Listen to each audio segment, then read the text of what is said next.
Guys, we're back. UFC 313, Alex Pereira versus Magomed Ankalaev. We're going to give you guys a full card breakdown, best predictions, everything across the board. It's Pegasus, Key, Dravhy, very special guest, Jewish Better. Thanks for joining us again, bro. We appreciate you being here. Oy vey, brother. I got the Dreidel with me. Everything is good. Yeah, let's see what you got for us today. Yeah, man. Last time I was on, we had a good time. Do you guys remember actually the last card I was on for? Can anybody remember it? I don't know. I remember we did do-rag. I was wearing a do-rag for that one. I was wearing the silky. I do remember it. I'll give you a... You remember, Dravy? Yeah, I don't remember the exact card, but which one was it? All right, I'll give you a hint. The one of the people in the main event were also in the main event for this card. Was it Yuri versus Pereira? Khalil Roundtree. Oh, it was. Pereira. Oh, it was Khalil Roundtree. Damn. Yes, okay. Sir. And I called my leg on the parlay. I think it was Tisha Pennington who messed it up. It was like that close, bro. It was that close, bro. But we were that close. We'll get it this time. We're gonna catch this. I had Batista, and I'm gonna make sure I get it this time, and we'll come through, bro. It was like a stupid split decision. So this time we go 4 for 4. For sure. All right, let's get right into this one. First fight we got here is Ozzy Diaz versus Jordan Santos. Some books are showing him as Ribeiro. We're going to go by Santos here. Ozzy Diaz, 9-3, 34-6'4 with a 79-inch reach. Santos is 10-1, 6 feet tall, 75-inch reach. He's 27 years old. Odds in these two gentlemen, you get Diaz anywhere from plus 150 to plus 175. You can get Santos anywhere from minus 180 to minus 190. Jewish, you're a guest. I'll let you go first. Ozzy Diaz was used as a punching bag last fight against Ming Yang Zhang or whatever his name was with that 1-round KO. I think he's going to be used the same way here. Do you disagree? Nah, I don't really disagree, honestly, man. I got Ribeiro winning this fight. I think he probably wins by knockout. I do think this fight does I would consider there's some inherent volatility in this fight just due to the fact that Diaz is kind of a killer-be-killed fighter. You know, he gets finished in a lot of his losses. Santos, on the other end, we have, very limited film on him, and a lot of the old film really wasn't that good. So I think that kind of could be playing into the market here. I thought the price on Diaz earlier in the week might have been a tad bit wide. Since then, it's corrected. I still am going to predict Santos to win this fight. Betting-wise, I might look toward violence here, in all honesty. I think one of these guys probably winds up finishing the other before the judges. And I think it's most likely going to be Santos. I think he finds the chin at some point on Diaz and gets the finish. And I believe Santos has some submission upside as well. I saw earlier in his career he got 4 submissions in a row. He hasn't gotten one since then, so it's really hard to gauge a lot on him. I'm interested to hear what you guys think, but no bets on this one for me. I tend to lean toward violence. Yeah, I'm actually looking at Santos as one of my spreads of the week. It's going to be the first one that's minus 3.5. I'm between two guys right now. This one, I look at it as, like you said, I think a KO is pretty live here. We know Santos is training with the Bonfim brothers down in Brazil, so his submission game is always live. I believe he just got his brown belt, so he's live for a submission. I think Ozzy Diaz is kind of older in age, very hittable. I kind of think he finds a finish here pretty straightforward. I think he also win 30-27, win every round. He's pretty good, I think. And I'm not really too high on Diaz. What are you thinking, Drav? Yeah, it's kind of a weird fight for me because I think Santos is going to win, like you guys said. I do agree with it, but I'm not sure about the method. I'm not sure about the finish because I mean, Diaz is dropping down to 185. He used to fight there before when he was on Contender Series. So it felt like he went to 205, not giving a shit. And now he's taking his career maybe more seriously. But, I mean, the guy doesn't have a great chin, right? We know that. And his cardio is not very good. But my point is more in the sense that Santos is not really a good finisher. He doesn't have much power. And, yeah, I don't really rate his submission skill that much, to be honest. I think he's all right. But I think he's more of a minute winner with the jab, he's a technical striker. He's going to win minute, and he has very good cardio, good takedown defense as well, as we've seen on Dana White Contender Series. I've seen him go 5 rounds before as well. So, yeah, I think the guy is solid. I think he should win this fight, but I'm kind of leaning decision. But at the same time, it's hard to judge because, Diaz never seen the scorecard in his career, and he's always kill. So maybe because of him and his style, the fight does finish. But yeah, I'm leaning towards a Santos decision. But yeah, I'm not really passionate about it, and I think he's good, but he's still an unknown a bit for me. So UFC debut too, so I'm not really rushing to bet him. But yeah, I think he wins a decision in this spot. Key, what are you thinking? Yeah, I'm not very I'm not super excited about this fight. I don't know if Santos is truly UFC level yet. The Will Curry performance is like, that's nice, but Will Curry, if he can't get the grappling going, he looks like that versus Dravhy. So like that's not surprising me. I think that here Diaz is coming down again. He was LFA 185 champ at one time. I think that this is the correct weight class. The chin is suspect, but at the same time, he's getting bombed by some guys with real power. But I will say, on regionals, getting bombed by Chuck Campbell and shit that's ugly scenes. And he's continuously, I mean, ends up winning fights that he's losing. So I don't know. The old Jordan tape does not look good at all. But he's a new fighter all of a sudden after a good little layoff and probably some nice drugs and some new training. So I think for me to want to back minus 190, minus 180 range, I want to have multiple fights of seeing him look the way he did versus Will Curry. And I just don't simply know if that was just a bad matchup and he just looked good because it was a bad matchup for Curry, or if he is truly making those types of improvements in his game. I will say his 1-2 is nice. He strings together his punches pretty well. And I think that he has pretty decent eyes in the pocket. I've seen he's gotten some work in with the Bonfim brothers. I think that's all good stuff here. That's just a tough price to eat after I've only seen one performance. Now I'm like, okay, I really like that. So for me, it's a pass right now. If the price were to go down or something, maybe I hop in on Santos because I know that Diaz isn't a UFC level guy truly. But as of right now, this is a pass. All right, go through comments real quick. He's calling for, we'll talk about this later. He said Poetan robbery, press 1400. He's also saying sub 234 for plus 2000 as a hedge. I mean, I think Ankalaev knocks him out with ground and pound, but we'll talk about it later. Thanks for joining us, Zach. Thanks for joining us, Couch. Shalom. Smash Bet MGM this week. Let's go, Glenbot. Thanks for joining us. What's up?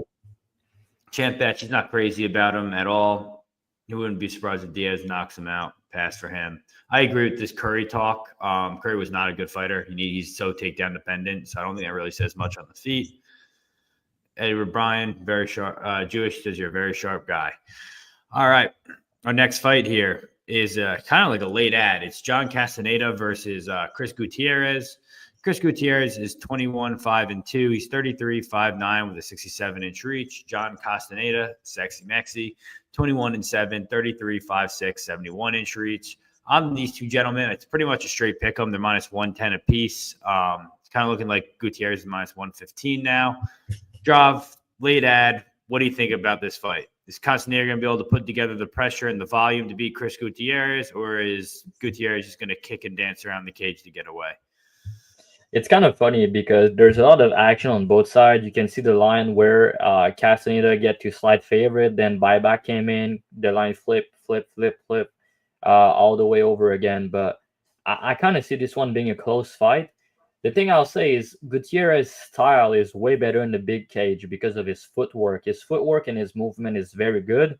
And we know he's striking, right? He's a good striker, good leg kicks. But as Key would say, man, these kickers, like when they're not able to get their game going in the pocket with the boxing, with the ends, and they're getting pressure, they don't like it, right? They like a pretty fight with the kicks at distance and stuff. And I don't really think Casteneda is gonna give him that type of fight. The way Casteneda normally fight, he likes to pressure, he likes to mix in the grappling, the takedown. He's a solid wrestler in his own right. So I think the fact that he's going to be pressuring and trying to mix in takedowns is going to cause issues to Gutierrez. But at the same time, I've seen Casteneda struggle with leg kicks before, and I could see that happen again here. Maybe he has trouble closing the distance on Chris. because again, his movement, footwork, just his overall footwork in the big cage, I think is very high level. And yeah, when he's on, he's on. But I don't like when the things are not going his way. I think he kind of break mentally. So if that happened here, I could see John taking over and maybe getting a finish late, because he does have multiple paths to victory with the submission and all that stuff. But more often than not, I think this one's gonna hit the scorecard and being a 29-28 type fight, very close fight. And that's what the line is saying. It's line to pick him, and I think that's line to pick him for a reason. But I'm not really a fan when they had a fight like that last minute. Don't think we have much of an edge. But I'll say Castenada, he had a full camp because he was supposed to fight last week. Let's not forget about it. He cut the weight to 140. He did weigh in, and this one's at 145 pounds. So he always struggled making weight, so he's going to have to cut back to back. But the fact that last week was at 140 and this week is at 145, I think it benefits him. And I think Gutierrez was supposed to fight, I think it was John Matsumoto, if I'm not mistaken, which was like on this card. And then John pulled out and fought Rob Font. So he was also preparing. So it's not like they're coming up the couch. They were training. But yeah, I just think it's a tricky situation overall. But I lean more the John Casteneda fight. The Casteneda side, I feel like he has more paths to victory. And if you have grappling upside in a close fight like that, I kind of lean more his way to edge a close decision. Yeah, I agree with you. I'm thinking it's a clear Casteneda win here. I think he's got more volume. I think he mixes it up better. He's a better mixed martial artist. He's the one with the wrestling upside. I think he's got also a volume upside. He's got pretty good fight IQ. I think he's got everything to beat Chris Gutierrez. Like you mentioned also, that he always mentions that these leg kickers can't get their game going. And Chris Gutierrez is low volume as is, so I have no problem. I did take Casteneda here. I didn't put a bet on this fight, but if I did, I'd probably just take Casteneda. What are you thinking, Jewish? Yeah, no bet on it for me either. I kind of think this is one of those fights that could play out really close. I kind of see this one probably going to like a decision, probably even a split decision I could see here. Both these fighters, in the past, they could leave it up to the judges, and we've just been seeing lately constantly like these out of whack scorecards. So I don't really have any interest in playing any like spread bets here, but I think the fight could go to the cards, and I think it could be a split. Like we've seen it from both of these guys in their career. I think ultimately, though, I don't trust in the wrestling defense on the film that I see from Gutierrez to just make it confident that he's going to be able to stop Casteneda from taking him down and then be able to get up consistently. I notice sometimes as well he's willing a little bit to play off his back. Some of those like Factory X guys, they'll play the jiu-jitsu game, play off their back and lose minutes like that. And I can't trust it. So I think if Casteneda, decides to shoot 5 takedowns, he could get 3 of them. I think he could just do enough to add in the grappling where the striking is close enough. I don't see Gutierrez having like big moments unless it's with the low kicks, and he really hurts him badly. So in that aspect, I think I got to go with Casteneda to win the fight here, but I'm not majorly confident in it here because, judges, it's very subjective how they are judging the damage and the control lately. Control time clearly has been a lot less judged. And I don't know, Casteneda, if he gets on top, is he going to be doing damage? I think he's going to try to. And I just think Gutierrez is just one of those people that probably is going to hold full guard and lose a lot of minutes, bro. So I'll go with Casteneda here, a low confidence pick. Gotcha. Key, close us out. Yeah, I echo a lot of what y'all have said. For whatever reason, I thought that Casteneda was so much younger than what he really is. But this is an underwhelming fight in my opinion. That Casteneda does all the right things, but just doesn't have the power and pop to really capitalize on what Gutierrez is bad at. I think that he's gonna force a fight. I mean, he has no option to. He has to force a fight because a pretty kickboxing fight, we know what the Factory X guys will do in a pretty kickboxing fight. So I think the Casteneda is, gun to the back of my head, he's my pick just because I know that he has wrestling upside, and Gutierrez margins are pretty thin if he doesn't land on that calf pretty early. So Casteneda is the pick, but I don't feel good about this fight. Yeah, Glimbot said John decision, 2-3 sub may be a look. I think this fight goes to decision. I don't see a finish. Good fight. Guti early, Sexy Mexi late with pressure. I mean, I don't hate that at all either. All right, next fight here. Marion Santos versus Francis Marshall. Marion Santos, 14-1, 24, 5'9", 72-inch reach. Francis Marshall, he is 8-2, 25, 5'9", 72-inch reach. Odds in these two gentlemen, you can get Francis Marshall. Pretty wide odds, in my opinion, plus 260 to plus 250. You get Santos anywhere from minus 310 to minus 330. Key, break it down for us. I mean, Francis Marshall is durable. He's got good cardio. Marion Santos is on his way up. He's thinking he's going to cook everyone. Who wins this fight? Yeah, I think Myron gets it done, but I think the line's a little wide for somebody that fights like Francis Marshall does. He's going to cage push. He's at ATT now, which is, I think, very much of a good thing for him. So I expect that he's going to continue to make some leaps in his wrestling. I thought that the Bazooka fight was a ballsy performance, but again, Bazooka isn't super high level. I think Santos is obviously the better fighter, but I think that Francis Marshall is going to force a fight. I think Santos' only way of covering this type of price tag, in my opinion, is a KO. But the KO numbers on Bet Online are plus 175 is kind of ugly to me. I'd like better prices, but I think Santos is the pick. I think he gets it done by KO. But I wouldn't be surprised to see him eke out a decision too. I think that Marshall ends up being somewhat of a value loser this week. Yeah, that's fair. I kind of agree with you here. He was one of the other spreads I'm looking into. I think it opened plus 150. Drav said now it's down to plus 110. I kind of think it's if Santos doesn't knock him out, which is possible. We saw him getting rocked in round 3 against Bazooka. Then I think he's going to fight a lot closer than people think. I think the takedowns are going to be there for him. He's able to get the good takedowns and get control. I kind of like the spread here on Marshall. I'm going to be thinking about this one as well. That's one of my other two. I just haven't decided yet, but I think this line's pretty wide. If Santos doesn't finish it, I don't know how he really covers the spread. I feel like this could really be a pretty close one. Also, he's at ATT. Good juice, right? Good water. Everything's nice down at the beach. Can't really complain about that. I don't know. I think this wine's way wide. What do you think, Jewish? I'm more of a T-Mobile guy, but it's all good, bro. I think Myron Santos. The only reason I wouldn't bet the spread is because I just think on the feet, Myron Santos has like a pretty clear advantage here from the film that I did. Like, I'm not a stand-up guy per se, but just doesn't take a genius to look at the eye test and say this guy is a way better athlete. He's more fluid on the feet. Marshall, in my opinion, can be hittable in extended periods when it's on the feet. I think Marshall has hands to get into the pocket, but he's just got to be careful and initiate the wrestling pretty quickly here. I think it could play out maybe similar to some of the fights on the Ultimate Fighter, like the Cooper fight, where it just is Santos damage versus control on the Marshall side. Marshall, obviously training with a lot better grapplers now. When you come up in a gym like Kirk Pellegrino in New Jersey, who are you actually training with?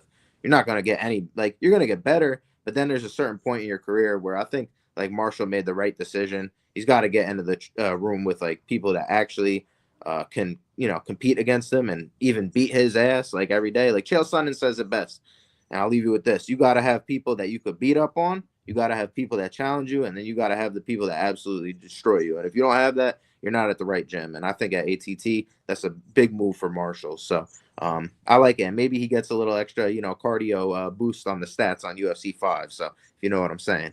Yeah. I'll go with Santos here. I think he finds the finish. All right, Drop. What are you thinking here?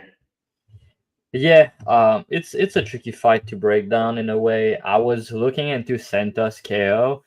It's actually plus 200 on Bet Rivers. I don't think it's bad. You guys touch a bit about it, but I mean Marshall offensively, he's not a bad striker, but the problem is that he's so hittable. And I mean Santos' footwork and just striking in general is so good. I think the guy is very legit, and he's going to be a very good prospect. And I've heard people shit about him because, his last fight, yeah, it was a sick KO, but it was against a kind Offley, who was not a good fighter. And, it was kind of a easy fight for him to finish in some aspect. But looking back at it, I mean, awfully never been finished in his entire career. The only time he's been KO it's against Santos last time out. He fought like Naimov was a guy that's finished people and hurt people, didn't finish him. And I'm just thinking that him finishing him the way he did is impressive. And the KO was so beautiful, the way he caught him, out cold, it was nasty. So I think a guy like Marshall was going to try to rush in and get his grappling going. He's going to run into some very slick counters from Santos. And then he's going to have some issues with the footwork. We've seen Marshall trying to track Gomes in the Apex, and he was not really successful until round 3, and then he was too late. I'm not sure Santos' footwork is as good as Gomes, but it is in the big cage this time around, and I think that he hit way harder than Gomes, and he's way more dangerous. And I think his takedown defense is pretty solid. Back in the days, it was not that good against Dan Argueta, but we need to put some context into it. The fight was at 135. He was like 19 years old or 20 years old in that fight, and now he's like a complete different guy. I mean, his takedown defense has improved, but also he's shredded now. I don't know what he's hitting, but he's hitting well. Let's put it that way. The guy is shredded. He has problem making 145 now, and he was fighting at 135. He was a kid back then. So yeah. And Marshall on the other hand, I think he has a good game. He's a good grappler, but his wrestling is not that good to me. And that's kind of the problem here. But at the same time, like you guys said, he's young and he's at American Top Team. So that's a perfect camp for him because he has very good cardio, good pace, and decent grappling. So for him to train with guys like Grant Dawson, like Gamrot, like all these guys at ATT, I think it's going to help him master his crafts. But I'm pretty sure he was at ATT for the Bazooka fight as well. Yeah, but it was only a short time there. He wasn't there the full camp. It was not the full camp, yeah, but he was there still. So yeah, maybe we see improvements on the Marshall side. But again, to me, he's just too hittable to back him. And I kind of think Santos is gonna find the kill shot. He's such a sharp shooter, and Marshall is just too hittable. So if he can get his game going, I feel like he's gonna get caught and get put out at some point. All right, comments real quick. Jeff K, he thinks he wants to go the other way because everyone else is on Castenada. Don't hate that. That's fair. Thought we'd get a better line on Marshall 4-1, so pass 6-1. Okay. Champ agrees. He likes Marshall here. The line's crazy. Full camp at ATT, very young. I think he's going to be looking better and better too. I totally agree with that. Yeah, that's possible. But at the same time, Santos is also going to be looking way better each fight. He's 24 and he's at Extreme Couture, who's also a very good camp, especially against a guy that's going to try to grapple. Yeah, I agree. And then, just kind of looking through here too. Let's see. We got Austin. Thanks for joining us, bro. What's up? Glenbot also mentioned, in 2025 and 2019, and now he's fighting. It's kind of crazy, but it's called growing up and good vitamins. Picking against Francis because he looks cuter than us. That's fucking funny. Dennis fight was 4 days short notice. Okay, that's fair too. Let's see. Yeah, you heard Dennis pretty bad, but I think in round 3 it was very concerning. Like he was getting pieced up pretty badly. But to his credit, I don't think the fight should have been a decision. I feel like he won the first 2 rounds pretty convincingly. Yeah, this is my insider that got us all on Cody Brundage and got us paid. Yeah, that whole mouth guard thing and then right into the KO is kind of crazy. But that's what you get when you bet a Cody Brundage fight. You kind of expect things like that. Has been an extreme while it's changed from Marshall's new. That's it. But okay, let's look at our next fight here. Alex Morono versus Carlos Leal. Carlos Leal is just always going to be a soft spot for this podcast, I think. But Carlos Leal is 21-6, 30 years old, 5'11", 72-inch reach. Alex Morono, 24-11, 34, 5'11", 72-inch reach. Odds in these two gentlemen. Carlos Leal's, I think, the biggest favorite on the card. It's minus 775 to minus 850. Alex Morono is anywhere from plus 575 to plus 600. Drop, did I have you go first yet? No, I don't think so. All right, go first here. I mean, we all bet Carlos Leal at big dog odds against Rinat, and we got robbed. I think this is a setup fight for him. We know he's all juiced up, and he knocks out Morono. What do you think? Yeah, I think moving forward, we're just never gonna mention the Rinat fight ever again because I don't want to talk about it. I don't want to, everybody's talking about it. First of all, I feel like people's gonna get bored about it. But yeah, I'm gonna pretend like it never happened because I don't want to. I'm gonna be real, guys. I didn't even watch that fight back. I didn't give a shit, and I don't want to do it. So yeah, he's a big favorite. I bet him at plus 215 in his debut, and now he's minus 700 after losing the fight. So yeah, no interest on my end. Morono cardio is not looking good these days. Chin's not good. But yeah, I could see him, winning some minutes early on with his footwork. But yeah, I just think at some point Carlos is probably gonna find a kill shot, and they're trying to build him. That's pretty evident. And I think Morono at this stage of his career, as the fight goes on, he's not looking great. And you have a guy in Morono who is the opposite of an athlete, the opposite of a guy that's gonna, use some other stuff to make him look better physically.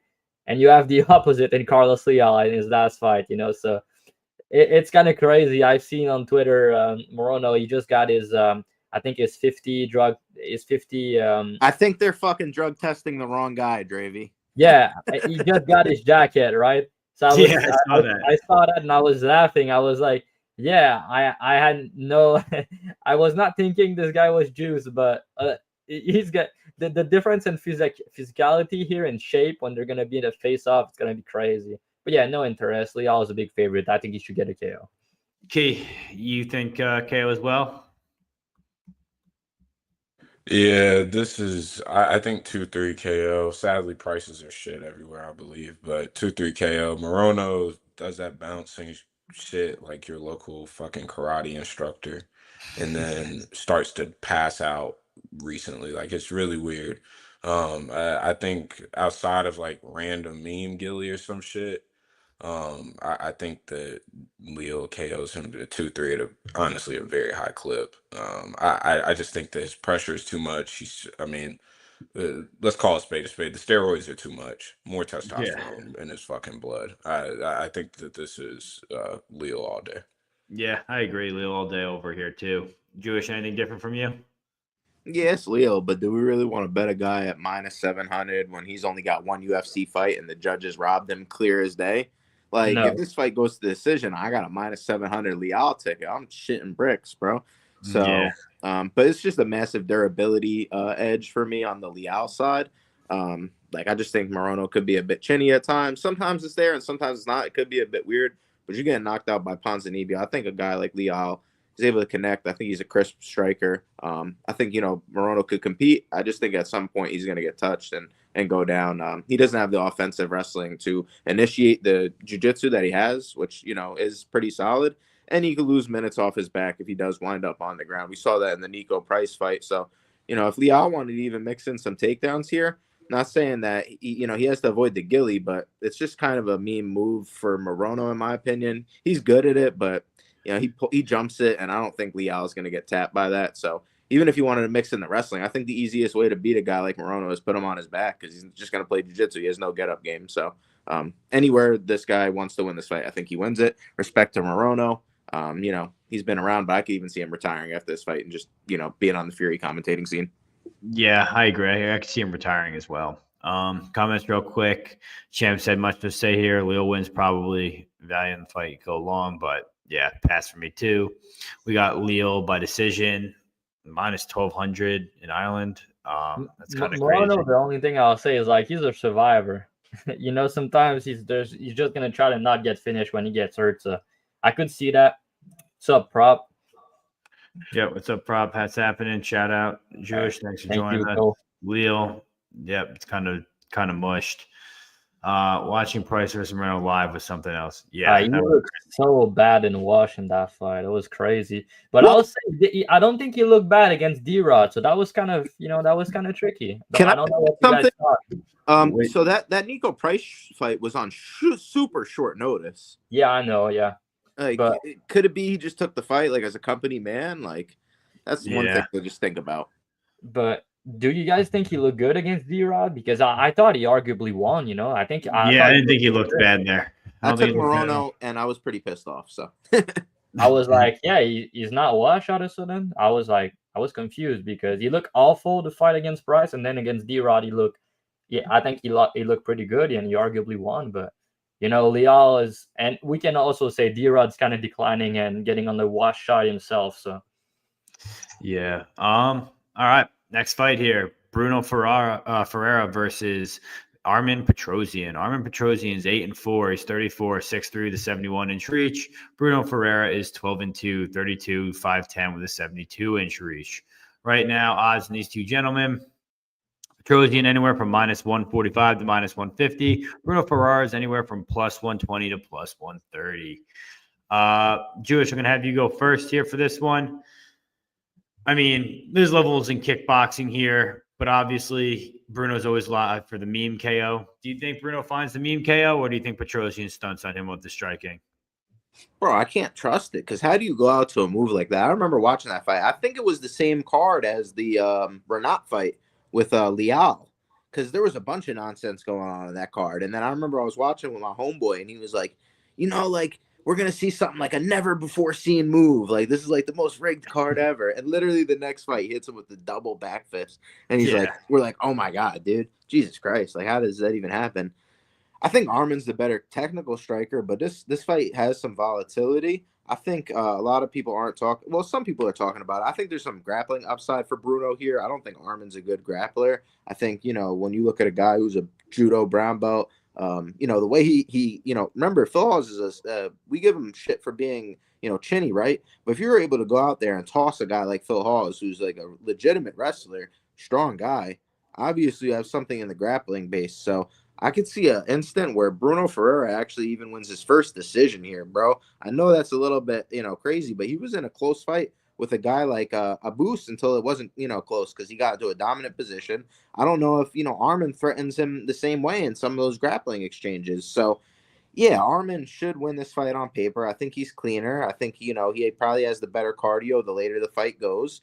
But I just think there's a situation where, Bruno Ferreira could top time him, survive, and wind up winning his first decision. He even took some action on Bet Online. Like, why is a guy that never won a decision before taking action? I understand the submission angle too, but I just more often not feel like Ferreira is a guy who get on top, land in that half guard position, and kind of grind out a guy like Petrosyan. So I'll just take the upside in the grappling here once again. I think striking wise, I lean towards Armin, but once again, I'm not really I'm not a genius when it comes to the striking. I could handicap more so the grappling, and I think Ferreira has an upside there. So if he decides to use it, I think he can get it, and I think he could also knock him out. So give me Bruno here by decision. All right. I'm on the opposite side here. I think Petrosyan wins. I'm very surprised on the under. Under is 2.5, and we've got one guy who supposedly has a bad chin, and the other guys went to decision one time in his career. So I think the under is probably a good angle if you like it. I played Petrosyan early. I got him at +130. Played it for a unit. I think if he doesn't get memed, he's going to stunt on Bruno Ferreira. The leg kicks are going to be there. Striking's going to be there all day. Jab's going to be right there. It's a bigger cage. That's going to favor Petrosyan as well. Bruno's live for the meme. He is the better. He could probably get the takedowns, but we also watch Petrosyan get taken down a bunch and get back up. Plays pretty defensive. I think he'd be okay there. Yeah, I was pretty impressed with his fight against Leroy Duncan. So, yeah, I like Petrosyan here. Bounce back after an embarrassing loss. What are you thinking, Key? Yeah, I don't think that there's much grappling angle. I think it's meme KO or bust, respectfully, for Ferreira here. I mean, Petrosyan is scrambling with RoboCop and looking very comfortable in it, and that was years ago. The only guys that have dominated Petrosyan on the mat is Kyle Bahalio and one of the best BJJ practitioners in the world in Rodolfo Vieira. Bruno Ferreira is just not even close to that level, simply put. I think Bruno would get tired trying to wrestle anyways. I think that grappling pace, him even trying to initiate grappling, is to Petrosyan's advantage because I think Petrosyan will defend initial shots.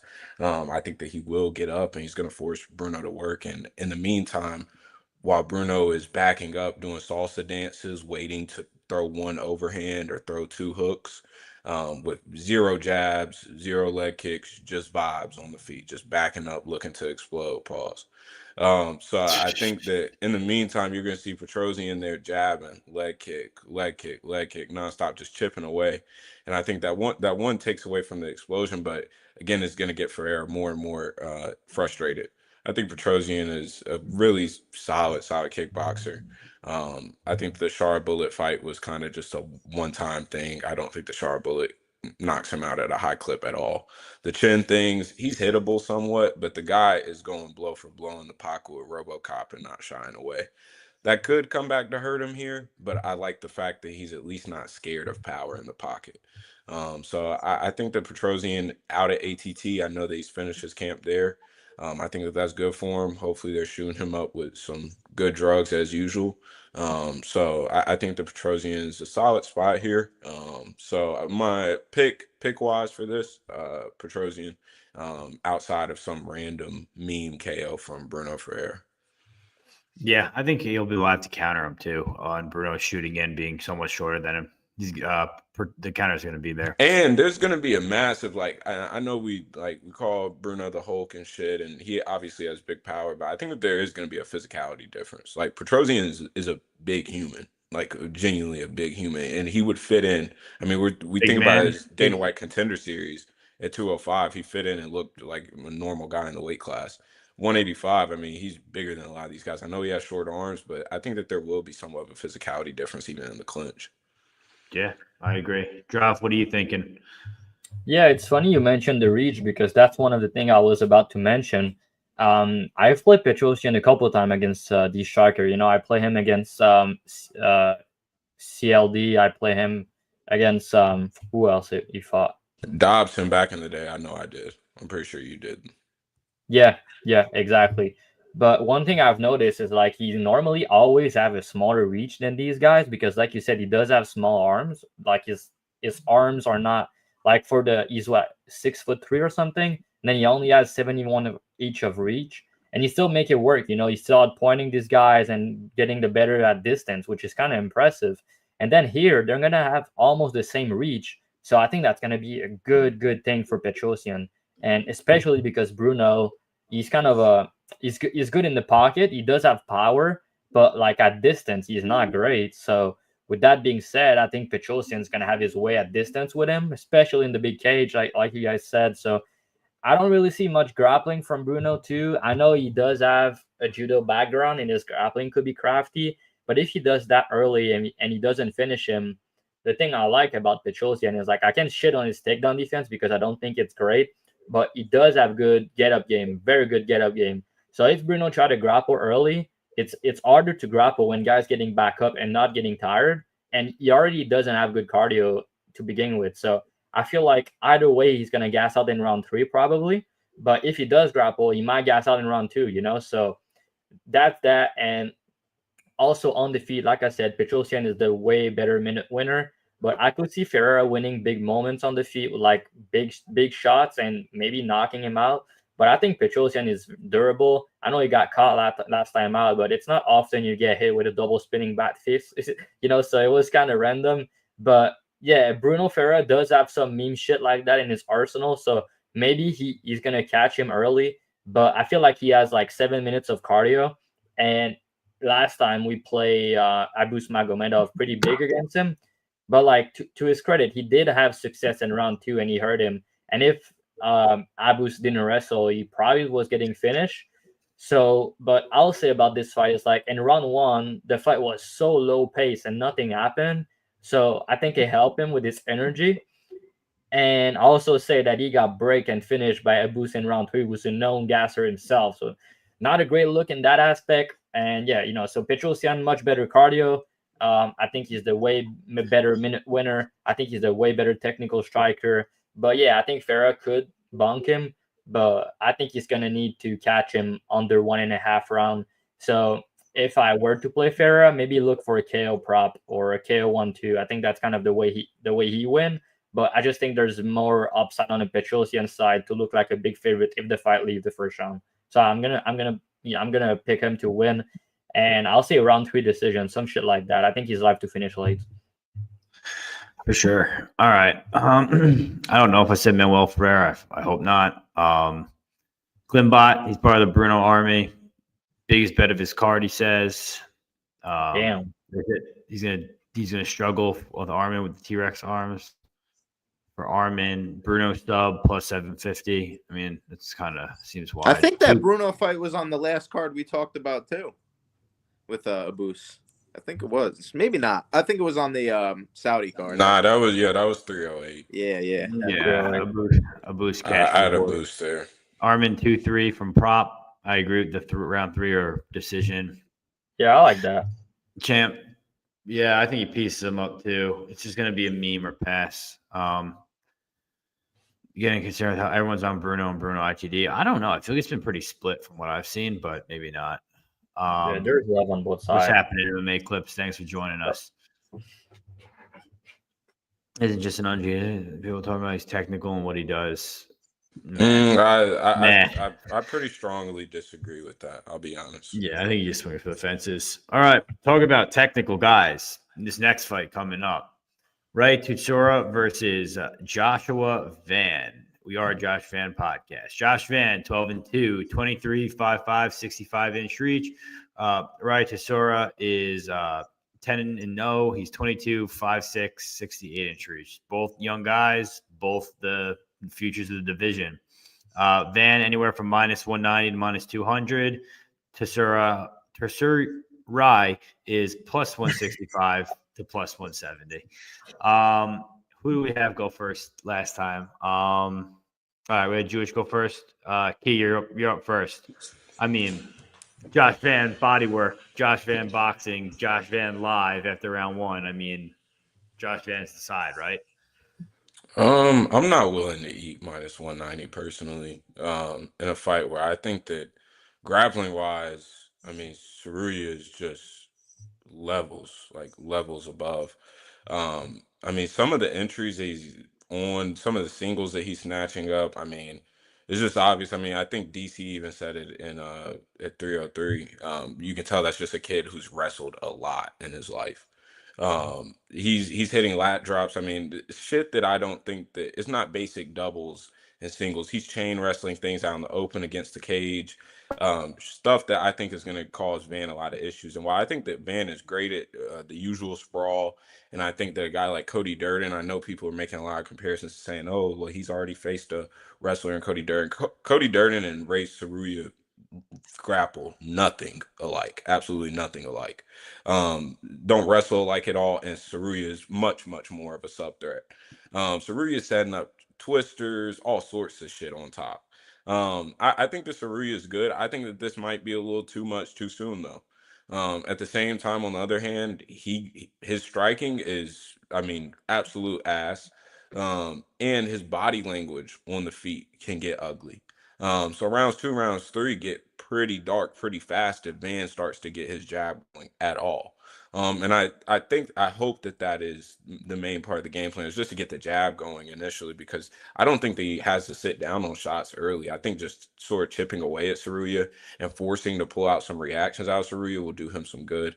On the mat, I think that Tsuruya is a great prospect. I think that, again, he runs through a bunch of other guys. I think that taking Hernandez as a debut is kind of an ugly matchup, as good of a scrambler as he is. And then Van, again, is another hard pull. But the UFC is trying to see what they have here. And I just don't think that Tsuruya has the striking enough to be able to make this competitive on the feet.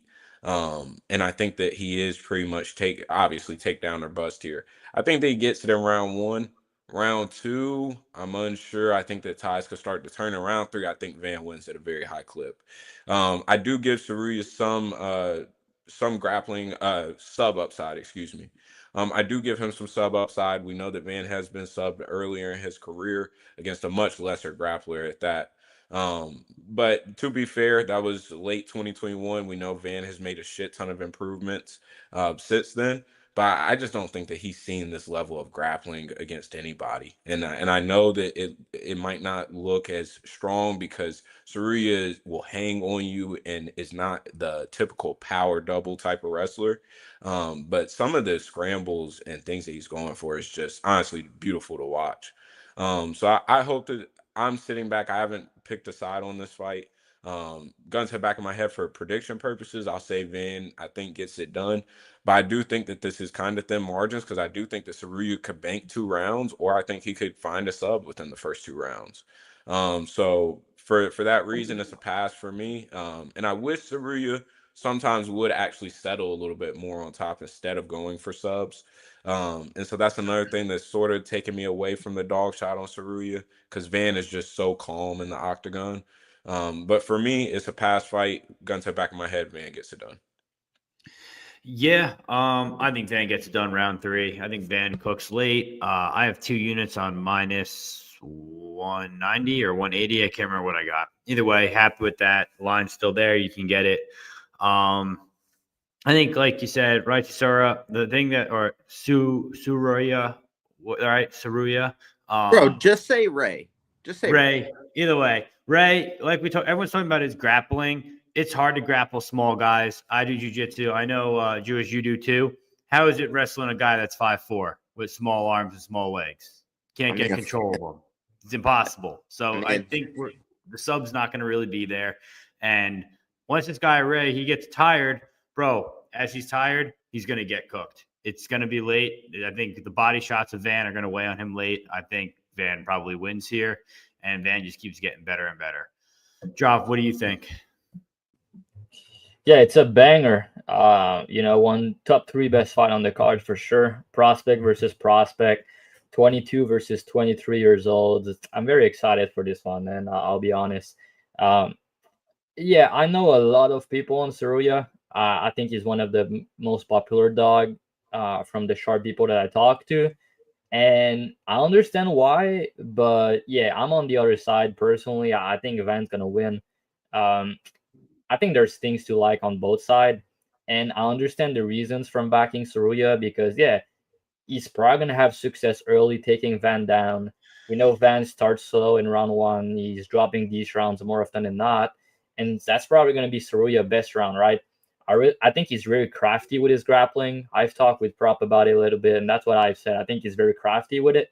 The way he grappled, the way he transitioned to submission, the way he's hitting takedowns and shit. I think it's very good.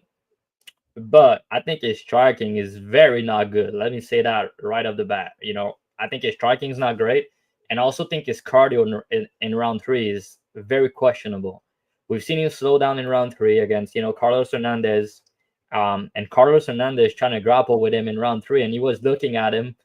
He still won the round, Carlos, but he didn't do anything in round 3 when this kid was tired, and he clinched with him. He trying to grapple with him. Like, why are you doing that? I didn't have no bet there, but I didn't understand watching it back why he was not trying to strike. He was just looking at him, and he was trying to grapple back. I'm pretty sure Van is not going to do that. And when you have a grappler like Ray, first of all, I think it's better to be in a small cage rather than being on a big pay-per-view like that for him. And I also think that I'm pretty confident that Van's going to put him on the back foot and pressure him right away. And when you're a very one-dimensional grappler, if I can say, it's very hard it's way harder to get takedowns when you're getting pressure and getting hit with a lot of a lot of power, a lot of volume and shit. It's harder to get takedown, especially when you don't have that good of cardio. Because I know people talk about Van live, and I do think it could be a good idea. But what if Van defend takedowns early on? What if Ray can get takedown early? Let's say Van pressure him early, put him on the back foot, put him against the fence, rip the body, make him, because I think he's going to make him very uncomfortable on the feet. And when he does, what if this kid just can't get takedowns early because he's getting backed up? And Van, I think his takedown defense is good. And I also think his get-up game is very solid. So if he try to take him down and Van go right back up, which I think he might do, especially early, and then maybe round 1's very close, like I said. But if this kid can't get takedowns early, he's completely fucked. Like, completely fucked. But yeah, I think he's gonna get takedowns early. I'll be honest. I think he will. Will he control Van though? That's kind of the part. You mentioned the Cody Durden fight, but I think also the Felipe Bunes fight is a good fight to talk about because Bunes is a very high level black belt. He has like 9 submission. He had success early in round 1 with his wrestling a little bit. He got tired, and I think the same thing's gonna happen with this kid. But yeah, Bunes is a legit black belt. I'm pretty sure GB can confirm where he's from, DJJ wise, but Yeah, I think he is, but like I don't think he's as good as Tsuruya personally. I mean, they're not the same they're not the same style as grappler, but I think Bunes is more, a traditional grappler per se, and I think Tsuruya is more like he's very tricky to deal with. Complete different style, right? But what I'm saying is, Van, you've seen a good grappler in Bunes, and you've seen a good wrestler in Cody Durden. Cody Durden is not like a submission threat like Rei is, but his wrestling is pretty good. His wrestling is good, and he had success early again. But then after that, like I don't know how he didn't get finished. By the way, Van was putting it on him, and the difference between all these recent guys that Van fought that trying to grapple with him, they all have striking. Cody Durden has striking. Felipe Bunes has better striking than Rei. I can tell you that right now. So it's easier to set up takedowns when you can mix up the striking. But I think this guy is not gonna have any success on the feet. Like I don't see it. And then later in the fight, round 2, round 3, I don't think he's gonna be able to grapple Van if he gets tired. And when you try to grapple and you're tired, you're gonna look bad, and it's not gonna be good for the judges of the visuals. And the fact that Van's gonna rip the body, it's not gonna help his cardio either. And he let's compare Carlos Hernandez and Van, right? What's the difference? Carlos Hernandez, he scrambled pretty good. He has good BJJ, but he's very willing to engage the grappling himself. And on the feet, he doesn't have the same power as Van. He doesn't have the same volume as Van. But Carlos Hernandez backed this kid up almost for 2 rounds. He backed him up. He put him on the back foot, but he didn't do anything. So the difference here, I think Van's gonna throw. Van's gonna go to the body, and he's gonna hit him very hard. And then Rei, when you look into his career, he got dropped before, he got hurt before. It did happen. The Climaco fight was a good performance, but again, it was a 29-28 type fight because he got tired in round 3 and he got hurt in round 3.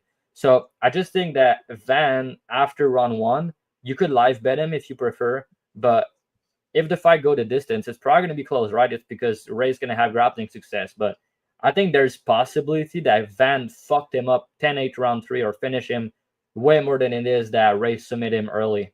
So yeah, I think Van has gigantic favorite upside if Rei can get his game going.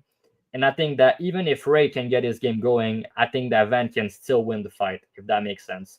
So yeah, I'm very high on Van. I think that he reminds me of he's like a mini Max Holloway, the way he fights. So yeah, I like him pretty much, and I'm very good at betting his fights. So I'm gonna go at it, pick him to win. Maybe win like a 29-20 decision, dropping the first round, or I can see him finishing round 2-3 by KO at a high clip as well. So yeah, banger of a fight. Longer breakdown on this one, but I think it's warranted. Okay. Sorry, Uncle Weezy. Sorry for letting you down. I was doing so good in 2025 till now. That was a tough name right there. I agree. This is probably gonna be one of the fights tonight. This is definitely gonna be a banger. Yeah, classic Josh Van fight. If you want to bet him live late, you can watch, see how the grappling goes, see if he gets destroyed or if he picks up. If not, you'll probably be able to get a good live on him round 2. Yeah, I agree. I think Rei is one-dimensional. Van's going to beat this dude up. Van's built like fire hydrant. Exactly what you said. It's going to be hard to take him down, everything like that. This guy made the exact same comment I did. He's so compact, there's not anything to latch on to. So I agree with that as well. Body work, definitely live. Prop, I agree. This is going to be a banger. Fight doesn't go to decision. I think that's plus 140. I don't hate that angle, but I don't know. Yeah. I think that's a solid angle. I think Yeah, has a lot of that has to be Tsuruya's submission upside, and then I think Van's win condition is beating the dog shit out of him in 2-3. Yeah, like making him quit. So, and Rei, I think that Rei just needs to go to a big camp and get some different looks to grow that striking, because he is just one-dimensional and special, but I think that he just has to add to his game. Yep, I agree. All right, next Hey, fight we have. You're just gonna skip GB like that? JB didn't go. No, he didn't go, and I think he Oh, has a big JB, case go there. ahead. Go Oh, ahead. good, bro. I wasn't even gonna say anything. I like Ray here, bro. But I'll be honest with you, I'm a huge Josh Van fan. He's one of my favorite fighters in the UFC. A guy from my area. I've been watching this kid since he was in the amateurs. Huge fan of him. He came in, not a lot of people knew about him in the Zaga Zumagulov fight. Obviously, he's gotten a lot better since that Devin Jackson loss, so I'm not even gonna bring that shit up. That was way longer ago. He's clearly improved since then. But I think it's just base level to say that Ray, like Ray, obviously, once he gets into the grappling, that Josh Van's going to be able to get up because he has in the past before. I think, when Bunez, I remember that fight correctly, he got him down early in round 1. I believe Bunez was on short notice there as well.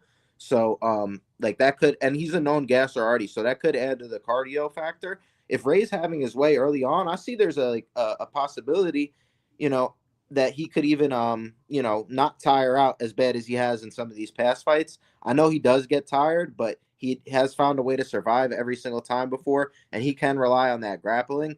It's hard to get a hold of a guy like Josh Van because he does have good initial takedown defense. But I think, like Key kind of mentioned it before, I think it's the single leg recovery. Like, this guy finds a way to grab onto people, and it's a different style of wrestling. He's throwing in one hook. He's doing things where he's going for a lot of submissions, but I think he winds up in good positions because of it. And the reason that he wound up in that takedown situation, Key, was because he pulled this guy on top of him. So I'm not going to act like and sit here like this guy can't make mistakes. He's done it before. But I've watched Josh Van get overconfident in the grappling and pull heel hook. If he does that against Rei Tsuruya, that's a problem. That's a negative IQ mistake that I've seen Josh Van make multiple times in the grappling.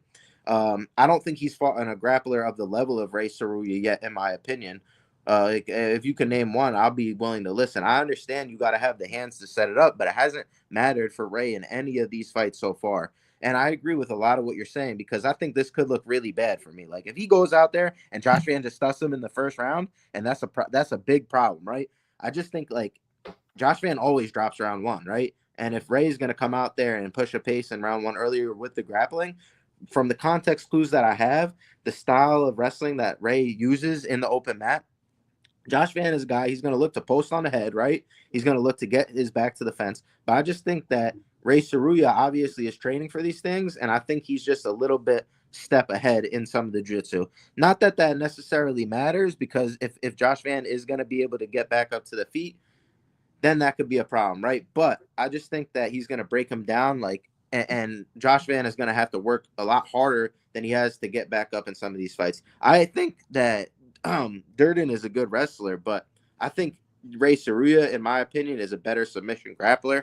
I think he's a better overall grappler. And previously, that's something that I've seen Josh Van have problems with in the past. And I think that I think he's definitely made improvements, but I just don't personally think it's enough to say that he can't get out grappled by Ray or even submitted here. Because I just think, honestly, that Ray is that good on the mat. Some of the things that I see him doing down there are super high level. And I just don't think Van in the jiu-jitsu category is there yet. Maybe in a couple years, if he keeps working with the people he's working at. I think Pineda is a great coach. I think they're doing great things over there. I just think that this could be a fight where that Ray shows levels in the grappling. So that's why I think I have to take him at the dog side. And honestly, if I wanted to make a hedge, I would just go with the round 3 for Van, because I think that if he's having his way and he defends the grappling and he's able to get Ray tired, then yes, there's an obvious path for him to finish Ray late. He didn't get it done in the Durden fight, but he was really beating the piss out of him. And credit to Durden for some of those punches. Yeah, I agree. Like you said, I mean, I can understand both sides as well. Like, you can make an argument it should be a pick 'em, and I'm not gonna be like, yeah, you're crazy. So I get the bet. I just think that Van upside could be massive. And what I'll say also is, I heard a lot of people said what you said is like, Van never fought a grappler like Ray, but like Ray never fought a striker like Van either before. And I think that's something I've not heard anybody talk about. So I think it goes both way. And I can also argue that Van fought grapplers and wrestlers way more similar than Ray, in a way that compared to what Ray I've seen in the striking compared to Van. I don't know if I've said it correctly. That's a great point. No, that's a great point. You know what I mean. Yeah, right. So Got Yeah. the Myanmar flag too, bro. I'll be, like if he wins and winds up winning, I'll, I won't be upset. Like I'm a huge fan of the guy, hometown dude. But I just think at the end of the day, I think Ray's gonna find a way to get into the grappling, and I honestly think he could even submit him. I just think that you're putting yourself in guillotines against Edgar Shirez. I know the striking could be a problem, so if he's not able to get it going, that's a huge problem. It's kind of binary for me, in all honesty. It's whoever gets their game going. Yeah. Let's get into the this is the prelim main event. I don't know how this fight even got booked. It's Curtis Blaydes versus Rizvan Kuniev. Curtis Blaydes 18-5, 34, 6'4 with an 80-inch reach. Rizvan Kuniev 13-2-1, 31, 6'4, 76-inch reach. Odds these two gentlemen: Curtis Blaydes anywhere from -300 to -330. Kuniev anywhere from +250 to +275. Drav, I mean, outside of a meme KO, this has got to be a Curtis Blaydes spot. This is a huge step up from Kuniev. I don't know how this is. I don't get this. Make this make sense, Jeff. Yeah, I had a big breakdown the last fight. I'm not gonna have one on this one. Let me say that. I think the fight is kind of weird to cap in a way. I don't think Kuniev is bad. I think he's pretty decent. I think he's gonna win fight the UFC level at heavyweight. But going into Dynamite Contender Series to a top 5 heavyweight, like right off the bat, it's just the UFC are kind of hoping this guy's gonna succeed. But outside of a KO, it's very hard to beat Curtis Blaydes. And could he knock him out? I think that's possible because I'll say his striking is pretty good. He's technical. He has a good clinch game, and he does have some power, but he doesn't have like nasty power or anything like that. And Curtis Blaydes mentioned in an interview that he kind of wants to get back to his wrestling roots, which is going to be interesting if they wrestle here. I kind of want to see what's going to happen. But yeah, I think Blaydes could show him levels. I think that's possible. But I also can't lay a price like that on Blaydes against a Russian that might be able to defend his takedown, might have some success in the clinch. And I think that he's going to compete in the striking with Blaydes. And Blaydes' chin is never something I want to trust at -350. But yeah, I'm going to pick him to win. I feel like I'm not sure if he finished or not. Like, I don't have a good read on it. I could see the fight going over. I could see it going under. I could see Pats for both guys, to be honest. I'm not sure what's going to happen. But, like Dixon and Wheezy said, big risk because, this guy Kuniev, he used a lot of steroids, maybe he's on them now. He has all the click on this picture. I want to see his top. Is there another topology picture if you click on his name? Or is that the same one? No, I think that's the same one, right? Look at him. Imagine a fight, UFC main event, Kuniev versus Shamil Gaziev. 5 rounds. It's gonna be headlining. It's gonna be the headline of a pay-per-view in 2 years. Probably in Saudi Arabia or something. I think Blaydes gonna win, but betting wise, it's dog or pass. I just think it's a prove me spot for Kuniev. Yeah, I think that I'll go next. I think Curtis Blaydes wins this spot here, and it would be embarrassing if he loses it. I mean, this is just a crazy levels thing, and it's also like outside of fighting crazy power punches that are knocking out Blaydes, it's not like he's a bad fighter by any means. So I'm going to take Blaydes here, but that's not really saying much considering he's -300. What do you think, JB? I think Blaydes is gonna probably catch him with a clean right hand. I think he's just a cleaner boxer. You got to be worried about the chin, so I don't think I'll be betting him at chalk. But no way. My ultimate prediction is I just can't bet on Kuniev. I don't think he's good. I don't think he's fought the level of competition. I think this is a Blaydes prove it spot. He's just gonna go out there. It's his fight to lose. I think he can play it a little safe sometimes. Try and play on the outside, but it is heavyweight, so I could even see him finishing him. I say decision or KO. Key, how about you? Yeah, fuck this fight. I'd rather watch JJ Aldrich. Well, that's crazy. I don't know. That was one of the worst fights I've ever seen in my life last week. Yeah, y'all don't appreciate high level MMA, man. And that's okay. Y'all just. Do you guys think Andrew Ali's gonna get caught, or she has another fight after going 0-6 in her last 6? She's gotta get caught. She's got another fight in the GFL. Yeah, if that DFL is even real, I don't even know if that's real or not. No, I think Blaydes wins this here. By cage push. So a couple takedowns maybe. Nothing inspiring. I think this is a shit fight. I don't know what the matchmakers are thinking. Kuniev has been a career cage pusher. I know he got a KO on Dana White Contender Series, but now they're treating him like he's this big finisher and deserves like to make a splash in the UFC. And I just don't think that that's true. I'm not really sure what's going on with the matchmaking here. Blaydes to go from title shot to now this, like, what are we doing here? Like, do we just ship him off to PFL if we're not gonna give him real fights? I think this is just kind of stupid. But Blaydes is a pick, but do not parlay him. Yeah, big Riz, the real Rizzler. I think Blaydes, but will win. I'm not going to bet him at this price. I totally agree. His fight IQ does suck. What's happening? Fight Talk. Thanks for always doing our graphics. We appreciate it. Dogger pass from Grubby Chubberson. Yeah. I don't think we've had that many pauses tonight, honestly. I'm just kind of surprised. I think it was like one, honestly, or two. Yeah, it's kind of low. JJ Aldrich is Key's favorite. She looks like Paul the Alien, bro. I can't. Oh my god, impossible. And then the Andrea Lee experience is not ending. Trust. neither is the Cody Brundage experience. All right. First main event of opening the main card. Guys, like, comment, subscribe. We do this for free every week. All our links are going to be below, including JB's. Follow us, subscribe. It's how we do best. I think JB's got his show tomorrow night, so tune in over there. This fight, King Green versus Mauricio Ruffy. King Green, 32, 16-1. He's 38, 5'10", 71-inch reach. Ruffy is 11-1, 28, 5'11", 75-inch reach. Another fighting nerd. Ruffy is anywhere from minus 450 to minus 475. Bobby Green anywhere from plus 350 to plus 360. Jewish, start us off. I mean, Ruffy by KO, I think. Yeah, I wish I had the glasses for this one. I say you could go Ruffy by KO. I think that the numbers, if you're going to play that, just take the fight. You know, maybe the fight doesn't go. What's the number at that point? I would say, yeah, Ruffy ITD. Ruffy ITD is.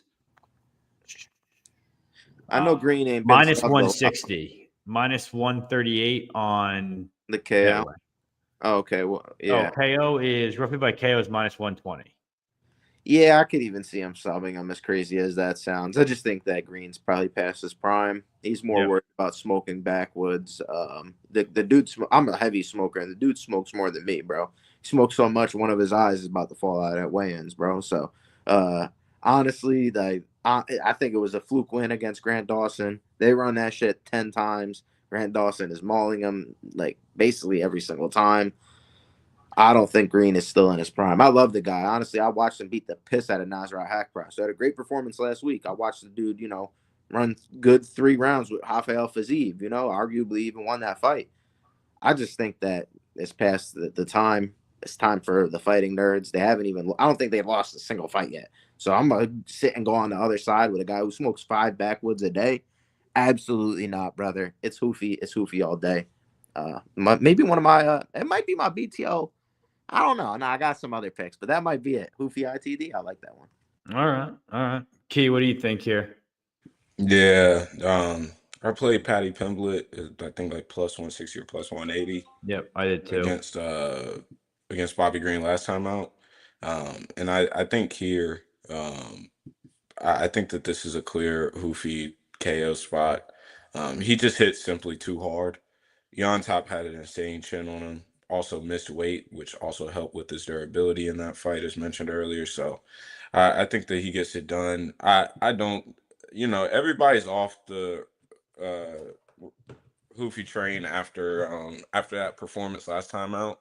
And I've always said that I thought his decision making has consistently been bad. I mean, it's been bad throughout his career. I mean, you're talking about the scissor leg sweep that he had against Malarkey. Just stupid shit that, it looks cool, but what the fuck is that doing for us? I'd rather you pop a couple jabs and continue winning minutes and winning the round than doing stupid shit like that. I just don't think that he's a great decision maker. Even on Contender Series, that was a fight where he should have let his hands go and given a lot more volume. And instead, he's sweating out pretty much a last minute KO, literally a last minute KO. Whenever that was a spot that round 2, round 3, I mean, he should have been cooking him like very easily. While I think that Mauricio has a shit ton of good traits, I think that he has great eyes. I think that he finds shots really well. He's very creative. But I do think that his decision making will hurt him later on in his career and could lead to Bobby Green having some success in a couple moments here, especially late if Bobby can extend this fight. But I think round 1's round 2. I find it very hard to believe that Bobby isn't caught by something. I mean, we saw him do a chicken dance and damn near die against Jalen Turner.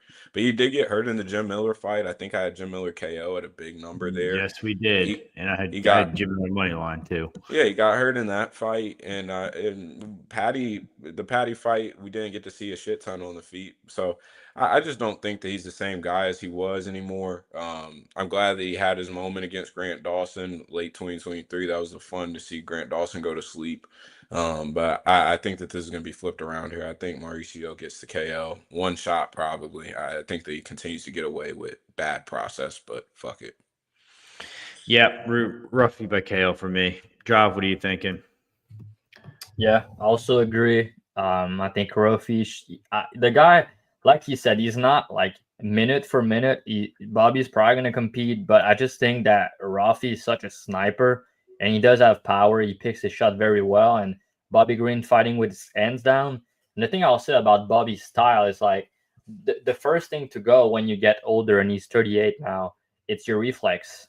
Your reflex and your speed. That's like the first thing to go. And because of his style, he rely on head movement and with fighting with his hands down. So against a sharpshooter and a guy that is very precise like Ruffy, I don't think it's gonna end well for him. And then Ruffy could get caught himself because of the way he fight, but I don't think Green has the power to like knock him out or something. So yeah, I think Ruffy's gonna knock him out. But I think the under compared to what Ruffy is doesn't really make sense because most of his finishes are under 1.5 or in the first 2 rounds. And the under 1.5 is like plus 140, and then Ruffy's minus 450. So I think one of them has to be wrong more than likely because, like Bobby Chain is declining. We've seen it now. He took damage and got knocked out against Dober. He took a big damage and got knocked out against Turner. He got hurt against Jim Miller. So he got submitted out cold against Patty. It was out cold, right, against Patty? I'm pretty sure he. Yeah. So got choked out, and he's 38 now, so it's not gonna get any better. And I just think it's a spot where they're trying to headline Ruffy on the main card, opening the card with a bang, knocking him out, a UFC veteran. So, yeah, I think he's gonna kill him probably. But round one or round 2. So I rather play the under 1.5 rather than playing the KO because I think if he gets a KO, more than likely it's going to be under 1.5. Yeah. All right. Next fight. Let's move on here. Amanda Lemos versus Iasmin Lucindo. I just forgot to do comments. We're just moving on anyway. Lemos 37, 5'4", 65-inch reach. Iasmin Lucindo 17-5, 23, 5'3", 66-inch reach. Odds on these ladies. Lemos, you can get plus 120 to plus 110. Lucindo anywhere from minus 130 to minus 140. High level girls fight. Key, take it away. What do you think here? Is Lemos going to be able to just defend the takedowns and piece up Lucindo on the feet, or is Lucindo going to grapple heavy? I think Lucindo better grapple heavy here because I fear that she doesn't have very good as good process as I thought that she was going to continue to develop. I think that everybody's been high on her, but I think that this is probably too much too soon. I haven't gotten to a Lemos bet just for transparency, but I can understand all that are taking those shots. I backed Lucindo against Rodriguez and was somewhat disappointed in what I saw on the feet. And in the minutes outside of her being able to initiate the grappling, I thought that she was super underwhelming against a girl that does not have the pop or power to be scared of, honestly. Lemos is, we know, hits like a dude. Like, I mean, it's just the case in this Yeah. division. Hits She like hits Dravhy, like a right? bullet. It hits like Dravy. Hey, I mean, you better be hoping that Drive doesn't hit like that. He's gonna knock you the fuck out whenever he sees you. But I think here though, Lemos is a sniper. And I think that she could find the chin. But Lucindo's so durable. I mean, we saw her go blow for blow against Harugi. And I know that hasn't aged super well because Harugi has gotten bombed since then. But that's a very, very, very high level striking fight. I think that Lemos is somewhat I think that some of her struggles are a little over explained on the mat. I think that she isn't as bad as everybody said. I think that she's just ran into freak athletes and freak grapplers. I mean, Jandaroba, I mean, we know how high level she is. And Wei Li, we just literally saw she beat the dog shit out of who was thought to be the best grappler in women's MMA history. So I think that that's a little bit overstated. But I think that here Lucindo better hope to get that body lock and trip into a takedown, or shit probably starts to get a little bit darker by the moment. I think that she struggles to get a jab going. She's pretty much overhands and hooks or bust, and I think that that's going to come to kill her here. So I understand the Lemos dog shot. I'm not overly excited to take a dog shot on a close to 38-year-old seeing a 23-year-old who is a rising star. So I understand Lucindo being a slight fave, and if you got early numbers on Lucindo, then those are probably solid bets. But this isn't a fight where I see like a shit ton of edge. And if Lucindo had durability questions or issues, then I would be very much easily on Lemos here. But Lucindo's been tough, durable, young, getting better, growing each fight. Lemos has hit her ceiling. I think that this is, in my opinion, I'll just probably pass on this fight. JB, what do you got for me, bro? Tell me you're betting Lemos here. I don't know if I want to take a money line shot, but I would look at maybe a sub angle. I do think she has a tricky and catchy, like a tricky guillotine. We've seen her catch a few opponents with it. I know they weren't like the highest level opponents, but I do think she could hurt Lucindo. Lucindo will wind up obviously shooting. You know, she's under the pressure of a girl like Lemos who could hit that hard. I know this is WMMA, but this is one of the few WMMA fights where I could see somebody getting hurt or somebody winding up in a sub. Even Lemos before, respectfully, I could see even Lucindo subbing her. I know she's only submitted what's her name, Poliana Viana, but when you're getting caught with a standing arm triangle, like at the end of the day, I gotta just say, like, that's a fucking mean move and a half. Like, you're getting caught literally, like, I have to take your come on now, like, that's terrible, especially with a girl that's as short as that. So she gets her to the ground, I could even see her just finishing her. But then again, Zhang didn't get the finish, so that's a super high level fighter. So I got to give Lemos some credit there. Like he said, maybe some of the grappling is overstated in some of Lemos's breakdowns, but more often than not, I think this is a dog or pass. I think there could be some violence. I don't mind even a under 2.5 or a fight doesn't go the distance, maybe. But yeah, interesting numbers on the Lemos sub prop, in my opinion. What do you think, Drav? I don't know, man. I don't have a good read on this one, just being honest. Been high on Lucindo. I bet her in multiple fights in the UFC, but I just think in this fight, Lemos is just too dangerous and she's a better striker. And I feel like the fight's very volatile because Lemos is going to win probably the moments and the minutes on the feet, I feel like. And then Lucindo's going to win the minutes in the grappling. But she doesn't have a lot of different takedowns. She has good body lock takedowns, but it's not like she's a amazing wrestler per se. And the girl that Lemos struggle with in the grappling and the wrestling are very good wrestler, very good grapplers. So Lucindo is still only 23 years old. And like he said, maybe they're rushing her a bit too soon. Or maybe she's going to win this fight and fight for a belt at like 24. Who knows, right? But I just think that the career trajectory on both girls kind of what make me lean the Lucindo side here.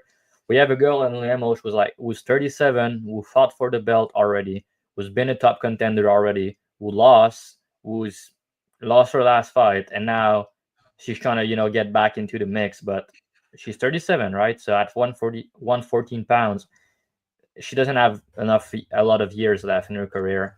And we have Lucinda, who's on a 4 fights win streak, and she has like everything to win with everything to gain with a win here. So I don't know, man. I think Lucindo has the grappling to win this fight, and the career trajectory is on her side. So I'm gonna pick her to win this. But yeah, I'm not confident at all, to be honest. So I think the line should be close to a pick 'em. Yeah, I agree. I think Lemos is side here at plus odds. I haven't gotten to betting it yet, but I went into tapes being like, I bet Lucindo big last fight. I want to bet her again. I don't really understand this. She has such a huge grappling upside. Like, why don't I bet her? Went into tapes, watched Marina Rodriguez versus Lucindo, watched her against Lemos, and I was like, wow, she actually might knock Lucindo out. So kind of got to that point, and I was like, all right, can't bet Lucindo at chalk here. But now I'm looking at Lemos as a dog because I think she is live to knock her out. I think she's live to get a guillotine off a takedown. But here's the thing is like a breeze knocks down Lemos, and her fight IQ is so ass that I don't know if I can really bet her. And that's kind of how I feel about it. So I think it's dog or pass here with Lemos. I'm okay with the money line at plus 120. This is also a huge step up for Lucindo. Next fight. I actually do comments here real quick. Lucindo unanimous decision. Champs is dog or pass. Lucindo being able to grapple or wrestle Lemos. She can, but it's definitely a huge step up. Yeah, I think it was probably pretty close. I know she got robbed, but I also had money on the other side, so I'm probably biased. I thought she won, but it was very close. Yeah. All right. Next fight: Jalen Turner versus Ignacio Bahamondes. Jalen Turner, 14-8, 29, 6'3", 79.5-inch reach.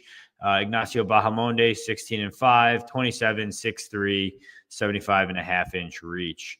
Odds in these two gentlemen, I think it's pretty close. It should be about a pick 'em. Actually, no. Bahamondes is minus 125 to minus 130. Jalen Turner is plus 105 to plus 115. Drav, go ahead. Does Jalen Turner stunt on Ignacio here and show this is his first big step up in competition, or do we just see Jalen Turner quit on himself again round 2 and then Bahamondes takes over? Yeah, it's a very good fight, man. Another of these fights where I hope none of this guy pull out. I don't think they will because, there was rumors that, maybe Turner was out, maybe Tom Nolan will fight, but kind of look like it's all bullshit because they did the interviews, they're here, so I think they're gonna fight. And yeah, both of them are 6'3", big lightweights that's gonna fight each other. It's a banger, man. I'm excited for it. But yeah, looking into like they're about the same size, they're about the same age. But you have a guy in Turner who's been fighting like top 10 guys recently, and you have a guy in Bahamondes who's been fighting top 25 guys, top 30 guys in the division, and now he's getting a step up in competition. And Turner is losing these fights, but let's put some context into his resume. I think it's very important, especially because if you look at his record, 14-8, it doesn't look that good, right? But if you look at it, so 4-fight win streak, and then he gets a 5-fight win streak, and then he gets his shot into the ranking. He lost a split decision to Gamrot. I thought he won that fight based on damage, by the way. He lost a split decision against Dan Nooker. He killed a man in round 2 with a head kick that would have knocked out the entire division, but somehow Dan Nooker didn't die, and then he got broken in round 3, and he ended up losing. The fight was very close, by the way, because he lost the round 2 the last 45 seconds because he got hurt and he got rocked, and then Dan Nooker almost summoned him, right? But he won all the round prior to that, and he won the first round. So he lost that fight because of 45 seconds at the end of round 2. But it's a split decision still. Another loss that he could have won if the guy in his face was not Dan Nooker and he just refused to die. He killed Bobby Green, and then I'm sure he still have PTSD about this one. He basically killed Moicano, walk away. The ref didn't step in, and then Moicano's still there in round 2. He gets his grappling going, and Turner basically quit. He got broken. But I think I'm gonna be honest. I think that he had Bobby Green PTSD because he literally killed Bobby Green in that fight. The ref didn't do anything to save Bobby Green, and he just punched him. Like it looked like he killed him. That was like a nasty stoppage. And the fight after that, he knocked the guy down, and it's also UFC 300. He won that walk-off KO, and he also probably doesn't really want to, he talked about it in interviews that he didn't really want to, keep punching him. He thought the ref would step in, maybe it's all bullshit, right? But I can believe him because of the Bobby Green fight and the stoppage. But yeah, so again, there's a world where he has a win over Gamera and a KO1 over Moicano. So yeah, and there's also a world where he beat Dan Hooker and he don't lose that fight. And then if we look at 5, 6, 7, 8, 9, will be like a 9-fight winning streak, and it will probably be in the top 5. So yeah, and on the other hand, Bahamondes, that's a step up for him. And let me tell you something about Bahamondes, right? The guy is very good. His striking is very solid, but defensively, he's very hittable, and he get cracked a lot in his fight. You go back in his UFC debut. I understand it was a tough debut, but against John Makdessi, he ended up losing that fight. He got dropped, not dropped, but he got hurt pretty bad in round 1, and he almost got finished. Like he got hurt pretty badly. And then and then after that, he got a couple wins. And then against Klein again, he got hurt badly in the first round. But I'm looking at this and I'm like, Turner is more dangerous than all these guys that he fought recently. Like everybody that hurt him so far, Turner is the most dangerous guy ever. Like Turner finished all of his fights. Torres is also a dangerous guy, but he looked like a drunk fighter in that fight. Like he was just rushing into counters like a dumbass. Turner is not going to do that. And, I think Turner he's normally fighting southpaw, but he's switching stances. And I just think offensively, Turner's striking is like one of the most dangerous in the division. Like he's so dangerous and he has so much tools offensively. And I've seen Bahamondes hurt by a lesser striker with less power. So I feel pretty good about saying that Turner's going to hurt him early or finish him. And in the grappling also, I think Turner's the better grappler of the two. And I think he's way more likely to get a club and sub. Or if anyone get takedowns, I think that's going to be him. I like that he took some time off after his last fight. He went to Dubai and to Florida. He went to a BJJ gym. So he said that he wants to train his grappling. He needs to improve his grappling. So maybe he's going to try to, grapple Bahamondes, who's been submitted before here. So I think he has a grappling path. I think on the feet, he's going to look good, especially early. I think his offensive striking is more dangerous. And I think Bahamondes has more art, but I think Bahamondes is very hittable and he's been hurt. So I think Turner is way more likely to finish him and win the first round. And then as the fight extends, I don't think Turner cardio is terrible, but round 3 is concerning because Bahamondes definitely has better cardio. Could finish him in round 3 or maybe win a decision. But yeah, I think there's just multiple paths on the Turner side. KO, sub, even decision. And I think that Bahamondes is going to need to come back after a tough start to win this fight, rather than Turner being the underdog and it's going to have a strong start or maybe even finish the fight early on. So yeah, I think Turner's going to win and look good here in this step down in competition. But yeah, it could end up being another banger. But again, Turner is tested in these type of fights against top 10 guys, and Bahamondes is not. So yeah, I think market, also if you look at the market and the prices, like Bahamondes was an underdog against Manuel Torres, and Turner was a big favorite against Moicano. He was a favorite against Bobby Green. He was a big favorite against Dan Hooker, and he was an underdog against Gamrot, right? So he's normally a big favorite in these type of fight. And now the market's doing a full 360, putting Bahamondes a favorite and Turner a dog in this step down in competition. And I think that's a market overcorrection as well, and recency bias because people are low on Turner. But yeah, I'm curious to know what Key has to say about this one. Is Key's the Turner hater now, or what's up with that?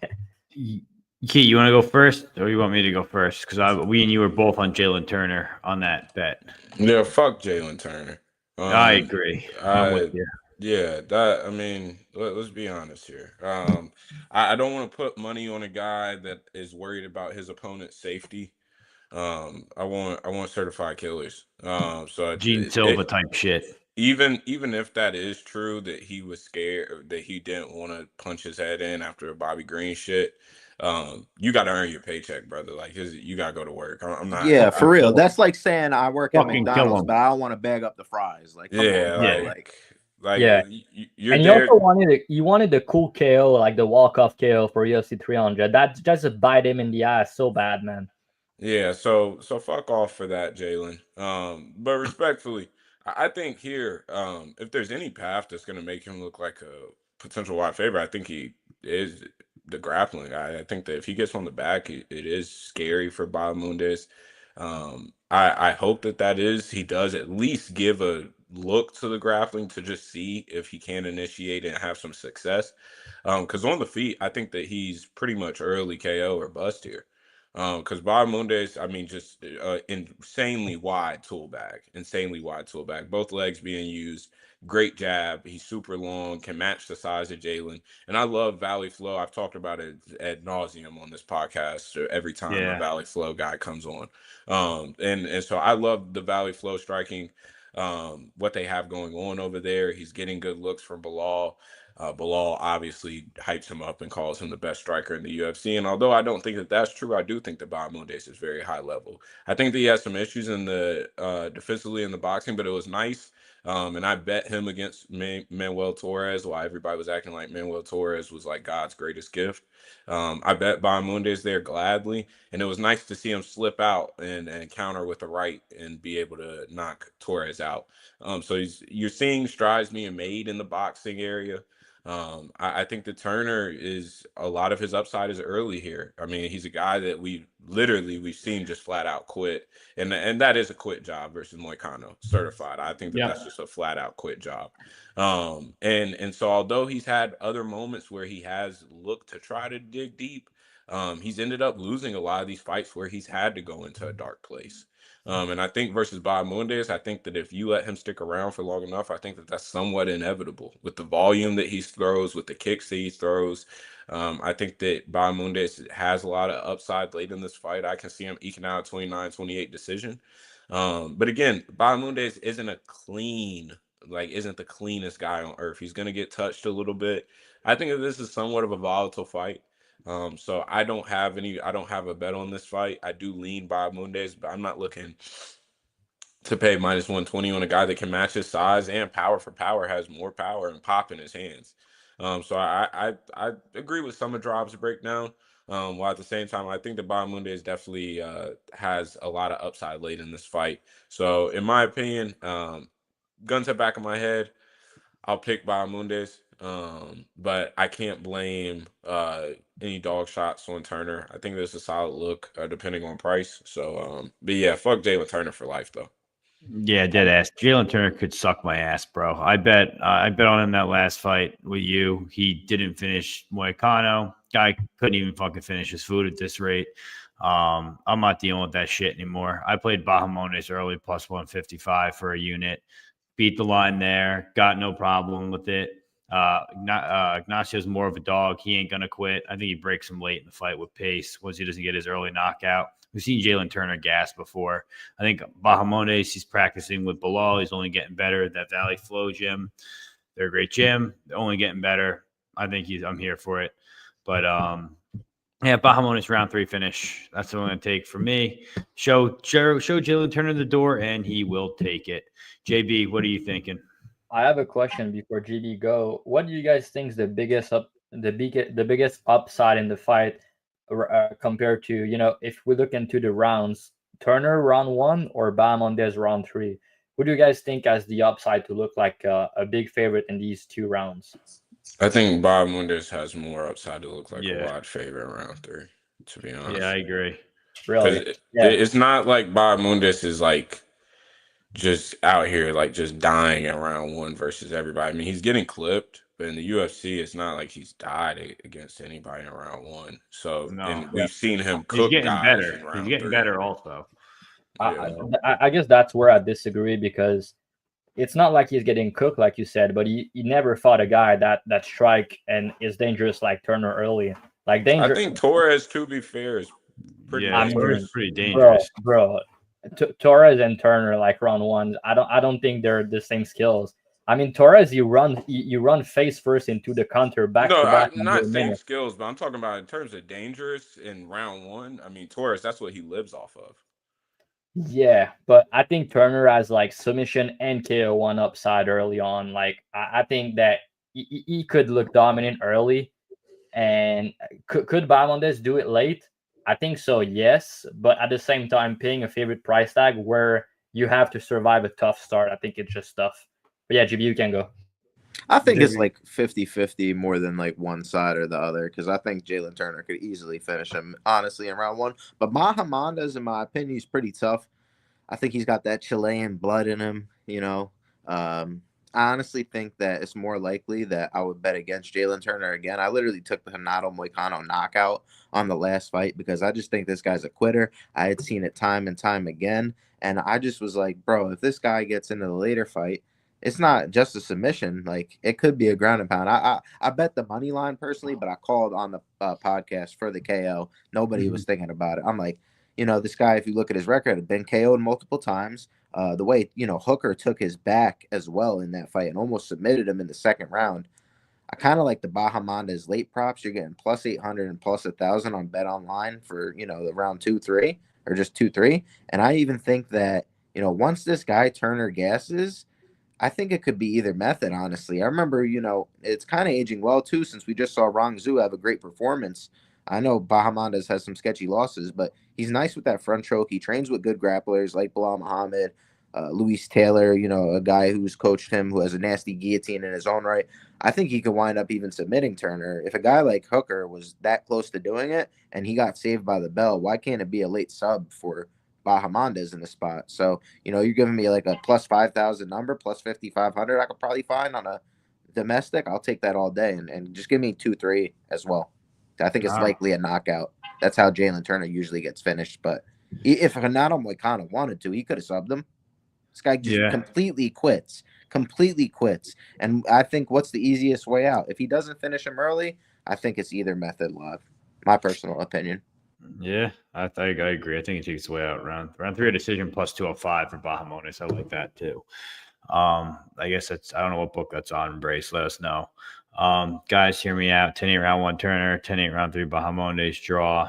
This guy loves the draws. I could see it though in this fight specifically, just because like southpaw versus orthodox, I could see like a nut shot or something, maybe even, and then like also like both guys kick a lot, right? And also I could see like something similar to Makdessi fight where this guy just kind of like gets pieced up in round 1, and then Turner, just survives the second and third round, maybe. That's Bet River. Possible. 10-8 for it's possible. I don't hate it though. Here we go. Co-main event of the evening.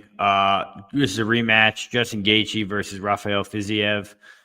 This is their second time meeting up. Gaethje won the first one, but it's always debatable for people. Justin Gaethje, 36, 5'11", 70-inch reach. Rafael Fiziev is 12-3, 32, 5'8", 71.5-inch reach. Odds on these two gentlemen. Gaethje's anywhere from plus 135 to plus 145. Fiziev's anywhere from minus 144 to minus 170. Who wants to go first on this one? I'll go first on this one. I took a piece of the Gaethje line when it first opened, plus 130. Taped it later, thinking, why is he a dog? It should flip, and then I can hedge off later. Didn't end up going that way. Did some tapes. You don't really know what Gaethje is going to look like coming off of a career worst knockout. Fiziev's obviously coming off of a knee surgery and an ankle surgery, so he's had 2 injuries back-to-back, been out of the game for a year and a half. You watch the embedded, he's in damn good shape.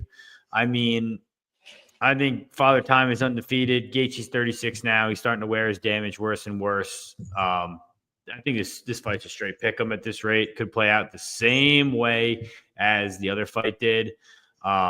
I would not be surprised. One thing that I lean towards is the age for Fiziev, but also the full camp for Gaethje. Gaethje had a full camp. Fiziev's taking short notice, but Fiziev also wanted to fight in Saudi Arabia, so he came prepared and was ready to fight then. So he looks like he's always in good shape. I don't know. I really can't pick this fight. I'm just gonna pass. I don't hate the over, honestly. Over is probably live, but I think it's like minus 200 at this rate. Key, what do you think? Yeah. I played Holloway plus 200, plus 175, I believe. Last time I had round 5, KO, blah, blah, blah. All the amazing plus 5,000 hits, plus 1,400, all sorts of shit. So obviously I have a little bit of bias, but genuinely, I mean, we saw some of I saw that clip on Twitter of Gaethje, them rolling him over after he looked like he fucking died. after that KO. I mean, it's just ugly scenes. 36 years old. And Gaethje has been hurt in literally every single fight, pretty much. I mean, Max Holloway got hurt multiple times, and people act like, oh, Max had the KO at the last second. Yeah, like, oh, that's a cool moment. But Max had rocked him a shit ton of times in that fight and just stayed patient. I was screaming at my TV because I thought that I deserved a round 5 KO earlier in that round, honestly. If versus Dustin Poirier, he did get hurt in round 1 and lost round 1 on 2 judges' scorecards. Versus Fiziev, the first time he got hurt in that fight multiple times. Charles Oliveira, we know what happened. Michael Chandler, we know what happened. So I mean, this guy's. I mean, although yes, his jab has gotten better and he started to fight a lot smarter. He still has had a lot of the irresponsible defensive traits that he's had his whole career. And I think that Fiziev is a guy that's going to there's an insane speed advantage. If Fiziev is anywhere close to a level of athlete that he was pre-ACL surgery, which I have history with ACL surgeries and shit. And based off of science and all of that shit, like the longer that he's had, and I believe it's been about close to 18 Year and a months half. now. Yeah, that's a solid time. And they show in football players, their performance goes up after 18 months or 2 years. So I think that this is a long enough break for him. I think that it's good. It's not that in that Gamrot fight, he was looking good, to be fair. It wasn't like that was a bad performance or anything. And Fiziev is just a clean ass striker. I mean, there's a reason he's a coach. He makes so many good reads. And although it's very much, it's not like he's popping a jab 24/7. He just picks his shots so fucking well, and he's so powerful. I think that Gaethje coming off of a life-changing KO after already, I've been saying for fights, has been showing signs of regression in terms of durability. I mean, some of the shots he's taken, he's not taking as well nowadays.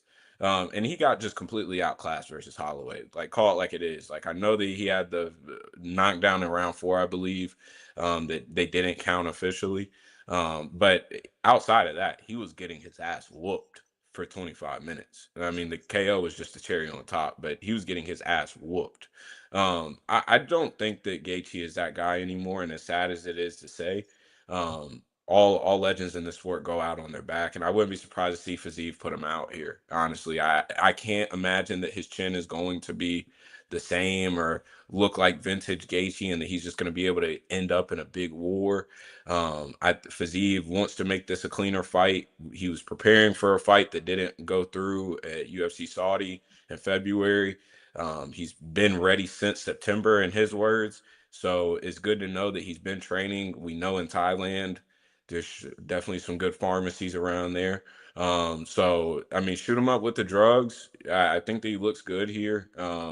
This money line could possibly be tough to get around for some people.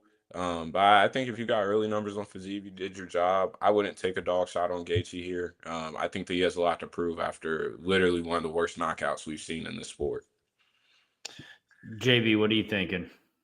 Yeah, I think Fiziev's gonna probably fucking wheel kick the piss out of this guy's fucking head into the canvas, honestly.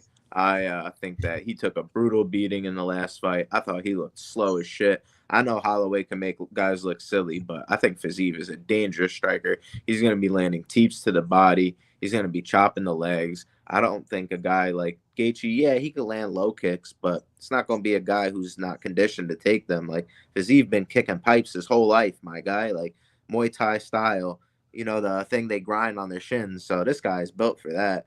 You ain't going to hit him with that. Okay, you took him down in the third fight. I think that was more due to a gas tank issue. And if I'm not mistaken, was that on somewhat short notice of a fight for Fiziev in the first one? Or am I remembering that wrong? I don't think so. Okay. So, yeah. Okay, so that's fair. So he wound up slowing down. And I think that could be a bit of a worry for some people. But I thought he was doing pretty well in that fight. I think he's improving. I think a guy like Gaethje is regressing. He's taking too much damage, especially in that last fight. Not only was the knockout bad, just the fight itself, he was taking a lot of sustained damage. He's been dropped before by guys like Ferguson. He's been dropped in multiple times in a lot of his fights. And I just don't think at a certain point, there's so many wars you could go through. I think Gaethje's been through those wars at 36 years old. I think Fiziev still has enough time. coming off an injury, but I think he gets him out of there. I think he puts him away, probably even worse. And we could see Gaethje, retiring. He's talked about retirement as well, and I don't think Fiziev's even thinking about that at this moment. So I think what's the tapology percentage as well on this one? I went on this rant last time about Mario Batista. Everyone was telling me I was wrong about Batista. 31-69. Everyone was telling me I was wrong about Batista. I don't even got a film on this one, brother. 30. Ew, brother. Ew. 60. Yeah. Ew. Fiziev's Yep. winning this fight, bro. He's a fucking lock. I never say that. He's probably going to be my leg of the card. And All you right. can see because the line's moving the other way. That's it. Rabbi Mort has spoke. All right. Peg still has PTSD about that Batista versus Aldo fight. So it's funny you bring it up. He went on the rant for Jose Aldo, and he's now the #1 Batista hater. So yeah, I think he should be out of the UFC. He's a boring fighter. He's to make an Aldo fight boring is pretty hard to do, and he figured out a way to do it. It's disgusting, honestly. They should make him fight Pereira for his retirement fight. Drav, close it out on this one. Who do you like? Yeah, you said you think it's gonna go the same as the first fight, and you know what I think about rematch, Peg. I don't think it's gonna go the same as the first fight. I think this time around, I think Fiziev is either gonna knock him out or he's gonna win a dominant decision, fucking him up. To be honest, the first fight I thought he won. I don't think it was a robbery like people are saying, but I thought that he won the fight 2-1. He gassed out round 3, didn't look good. The jab was popping for Gaethje in round 3. So maybe he gets to his jab early in this fight. But I also say that Fiziev hit him with some big shot in that fight, and he hurt him also with the uppercut and the combos that he threw. That was just nasty. Like he said, I mean, he has a big speed advantage, and he's a better striker. He's a better striker than Gaethje. He's more technical, he's faster, and he's more durable at this point in his career. He's younger, 32. And people talking about the injury or worry about it and all that. I'm way more worried about Justin Gaethje coming back after one of the worst knockout we've seen. And like he said, man, I mean, if you didn't see when they turned him around after the KO, like it was bad, man. And I mean, he didn't spar, he didn't train for like 6 months after that, and he got back to like training, I think 2-3 months ago. And then he got a fight or something. And Fiziev, he's been training hard in Thailand for the last 8 months, and he's been looking for a fight. So I think he's going to be ready. He took the correct time off. And Gaethje is also almost on a year off, a year layoff here. So I just think that compared to the first fight to this one, I think Gaethje is declining. I think his durability is declining. And I think he looked awful against Alway. I think he didn't look good at all. So, yeah, I think Fiziev is going to style on him. I think he's ready to go. I think he make a statement this time around and correct the first fight, which he should probably have won. But, yeah, I think the guy's fucking good. And I think that he's going to, look good here and probably find a KO. And also, market-wise, guys, he was minus 250 the first fight. He arguably won it. Most people said that he won. And now he was like minus 130 in the rematch because of, I just think that market-wise, it's also a good spot on Fiziev. I know it said Justin Gaethje won it, and then why he's the underdog, and Fiziev didn't fight in a year and a half. But yeah, I think Fiziev's a very good spot on the card. All right. What do you think about his spread minus 3.5? No, because if it go the distance, I think Gaethje's going to win a round. I think the only person I hate more than Mario Batista is Cheeto, honestly. Possibly. And that says a lot. Drav knows that. Who are you going to bet? Cheeto? Huh? You're gonna have like I'm a lot bet of the over because both those guys suck and neither of them are going to finish each other. Bro, Cheeto's going to be a big dog and you're going to bet him, I'm pretty sure. I would never touch Cheeto with a 10-foot stick, bro. I would bet the over. They both stink. Yeah, BMF, curse, definitely a thing. No, I agree. Fiziev 1-2-1 first. Fiziev fighting in Ramadan. Oh, yeah. Good point about the eye poke. I didn't mention it, but in round 2, he got hit with a bad eye poke by Gaethje, and it did butter his eyes for like 2 or 3 minutes in that round because he was winning that prior to that, and then it clearly affected him, the eye poke in round 2. I also spot that when I watched back the fight. All right, let's get to our main event of the evening. Guys, like, comment, subscribe. It's all we ask you to do. Like the video, like the tweet, everything like that. Follow us on Twitter, subscribe to us on YouTube. That's what we care about. Comment who you think is going to win this main event. So controversial. All right, main event. Alex Pereira versus Magomed Ankalaev. Alex Pereira, 12-2, 37, 6'4" with an 80-inch reach. Magomed Ankalaev, 21-1, 32, 6'3" the 75-inch reach. Odds on the contender is -105 to +100. Alex Pereira, -115 to -120. JB, I'm going to have you go first. You're the guest here. I mean, this seems pretty even on how this goes, right? Alex Pereira stands up and strikes. Okay, he's doing the Poetan thing. I don't think that's going to happen. I think we see Magomed Ankalaev wrestle. What do you think? You think Poetan knocks him out? I think Ankalaev is going to win this fight. I had to pull a trick on you guys. I had to trick you a little bit, right? Got to keep the people guessing. But I tried to fade this guy Pereira last time. I don't know if you guys remembered with Khalil Roundtree. Obviously, it was a bit of a different price tag. But I just think Ankalaev has a bit more I think he's more skilled than a guy like Khalil Roundtree, not only in the wrestling, that he's the wrestling upside, but I think he look like a favorite here, even in the striking. We were seeing Khalil Roundtree catch him. I think Ankalaev is a tricky striker as well, and he mixes all the arts. You know, the striking is going to open the grappling. The grappling is going to open the striking. I know necessarily this guy isn't a submission threat, but he doesn't need it because he gets to the ground. He's able to control him, and he's able to beat him up. And that's what he's going to be able to, I think, do it to Poetan here at any point. We've seen Poetan taken down by a guy like Israel Adesanya. He's getting wrist rode by Israel Adesanya, which is a little bit crazy to me because that's a kickboxer, right? Obviously, you could say the guy's making the improvements, but he's 38 years old. How much improvements can he really be making in that aspect? At the end of the day, he's truly still a kickboxer. I don't think he has any upside to actually, you know, have grappling success against Ankalaev in the spot. He's got a very dangerous left hook. We know these things about Pereira. The kicks, they're not telegraphed. Like, it's great. I think he's a beautiful striker, but I just think the rubber's going to meet the road at some point. He even got hurt in that Khalil Roundtree fight. He's been hurt before by Adesanya, so I necessarily don't believe in the guy's chin as much as I believe in a guy like Ankalaev, who I haven't really seen finished. So realistically, if he doesn't need Johnny Walker in the head here, if he doesn't go to a draw with a dumb decision against Jan, this guy's going to be a big favorite here, and I think he could look like a big favorite here. I even think he could wind up standing KOing Alex Pereira. I wouldn't be shocked if we don't even see any wrestling, but if he wants to, I think he can, you know, take this fight where he wants, and for that reason, I'll have to side with the Ankalaev. I think this line is only where it's at because of the name value of Pereira, but I think Ankalaev's, you know, been the real deal. I think he's going to prove it against probably his toughest opponent. Yeah, I think, you know, Pereira might be his toughest opponent, but I think he's going to be able to handle it with flying colors because I think Ankalaev could possibly as well be Pereira's toughest opponent so far. I think he has more skills than a guy like Yuri. I think he has more skills than a guy like Hill, etc. I think he's just a little bit higher than him. You're getting a similar line that you were getting against some of those guys like Hill and Yuri. I think Ankalaev, you know, is a level above them. So, yeah, I think I'm with you guys on this one, and I like that picture of him on the horse. Yeah, I said that to you, right? Yeah, the picture on the horse is legit. Yeah, I'm on Magomed. I'm on him pretty big. I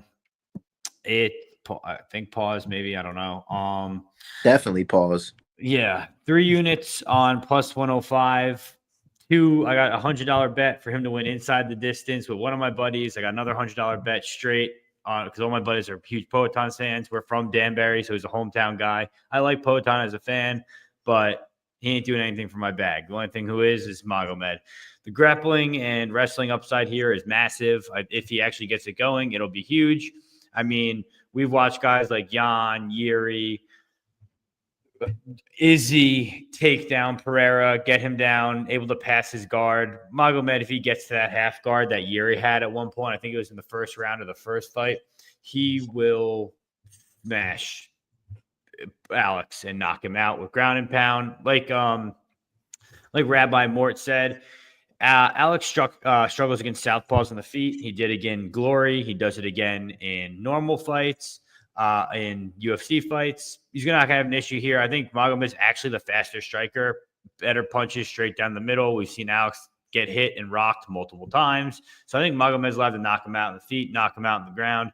Sub less likely because, believe it or not, Alex Pereira is a black belt, but all he's really good at is defending submissions. That's all. Come on, Peg. He'll never get back up. He stinks on the ground. Outside of that, all he can do is defend and not get subbed, which is fine. That's part of your job as a black belt, but that's also part of your job as a white belt. Just survive. So I don't know how he got his black belt after a knockout. I think he got it on eBay, brother. I know, literally. So I just think like this is a clear Magomed spot. By the way, while we were doing the show, during the some press conference, Magomed's talking about boxing Usyk in Saudi Arabia in September. So he just announced that on that press conference that was going on while we were doing this. So he's already looking at other things. Dana White tried to hide their paychecks for as long as they could till this point. Now he's 38. They know Magomed's going to beat him. He's going to be a boring champion. That's definitely what they hated. And you know what? It's pretty clear. We've seen it time and time again. Khabib versus Conor, Islam versus Volk, Islam versus Charles. You put the Dagestani guys against your star, they lose. Your star loses. Everyone cries. Anyone who bet on the Russians make money. It's just how it goes. It's going to be the same thing here. Wash, rinse, repeat. I bet the over in the Hill fight. I bet on Pereira against Yuri the second time, bet hit on him against Izzy the first time, lost on him against Hill, lost him against, I think, Yuri once, and lost on him against on Jan Blachowicz. So like I'm kind of like at the point where it's kind of like when like the US got Bin Laden, it's like we got him, boys. That's how I'm gonna feel when we smash this huge bet and smash Poatan. We got him, boys. It's the last time we need to do it, and I think we get him good here with Magomed. Key, go ahead, and then we're going to let Drav close it up because we know Drav's got a good breakdown for it.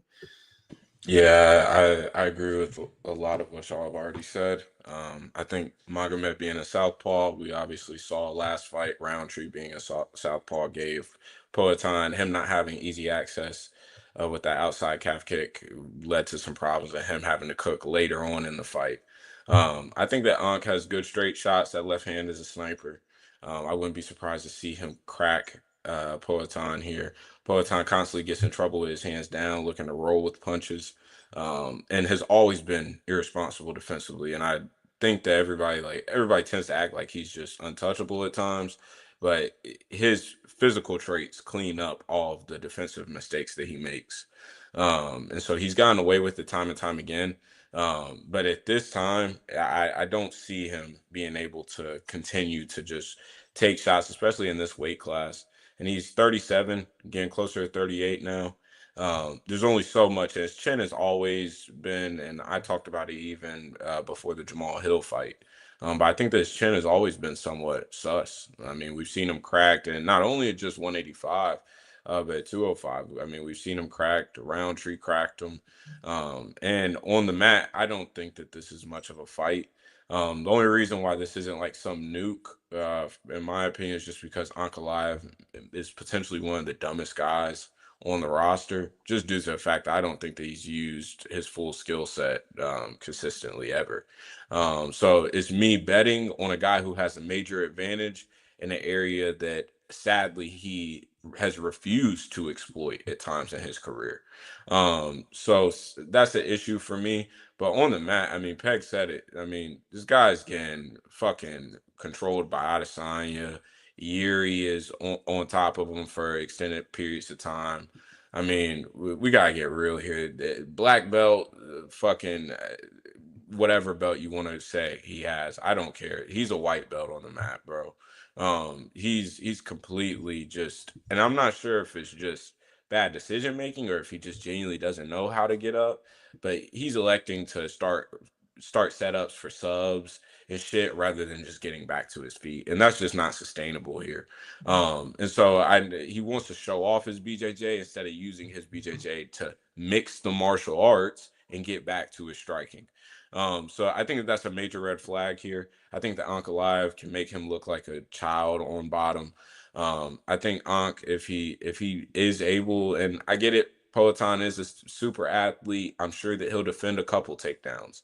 I just hope the Ankalaev doesn't go away from him because I think because I think that he can ride him out. Pause.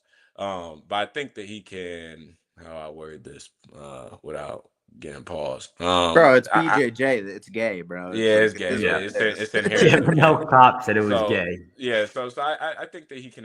I think that he can ride him out here. I think that he can look like a wide favorite over 25 minutes pretty cleanly. I think that Peloton obviously has freakish power, and we know that he can nuke anybody on this planet.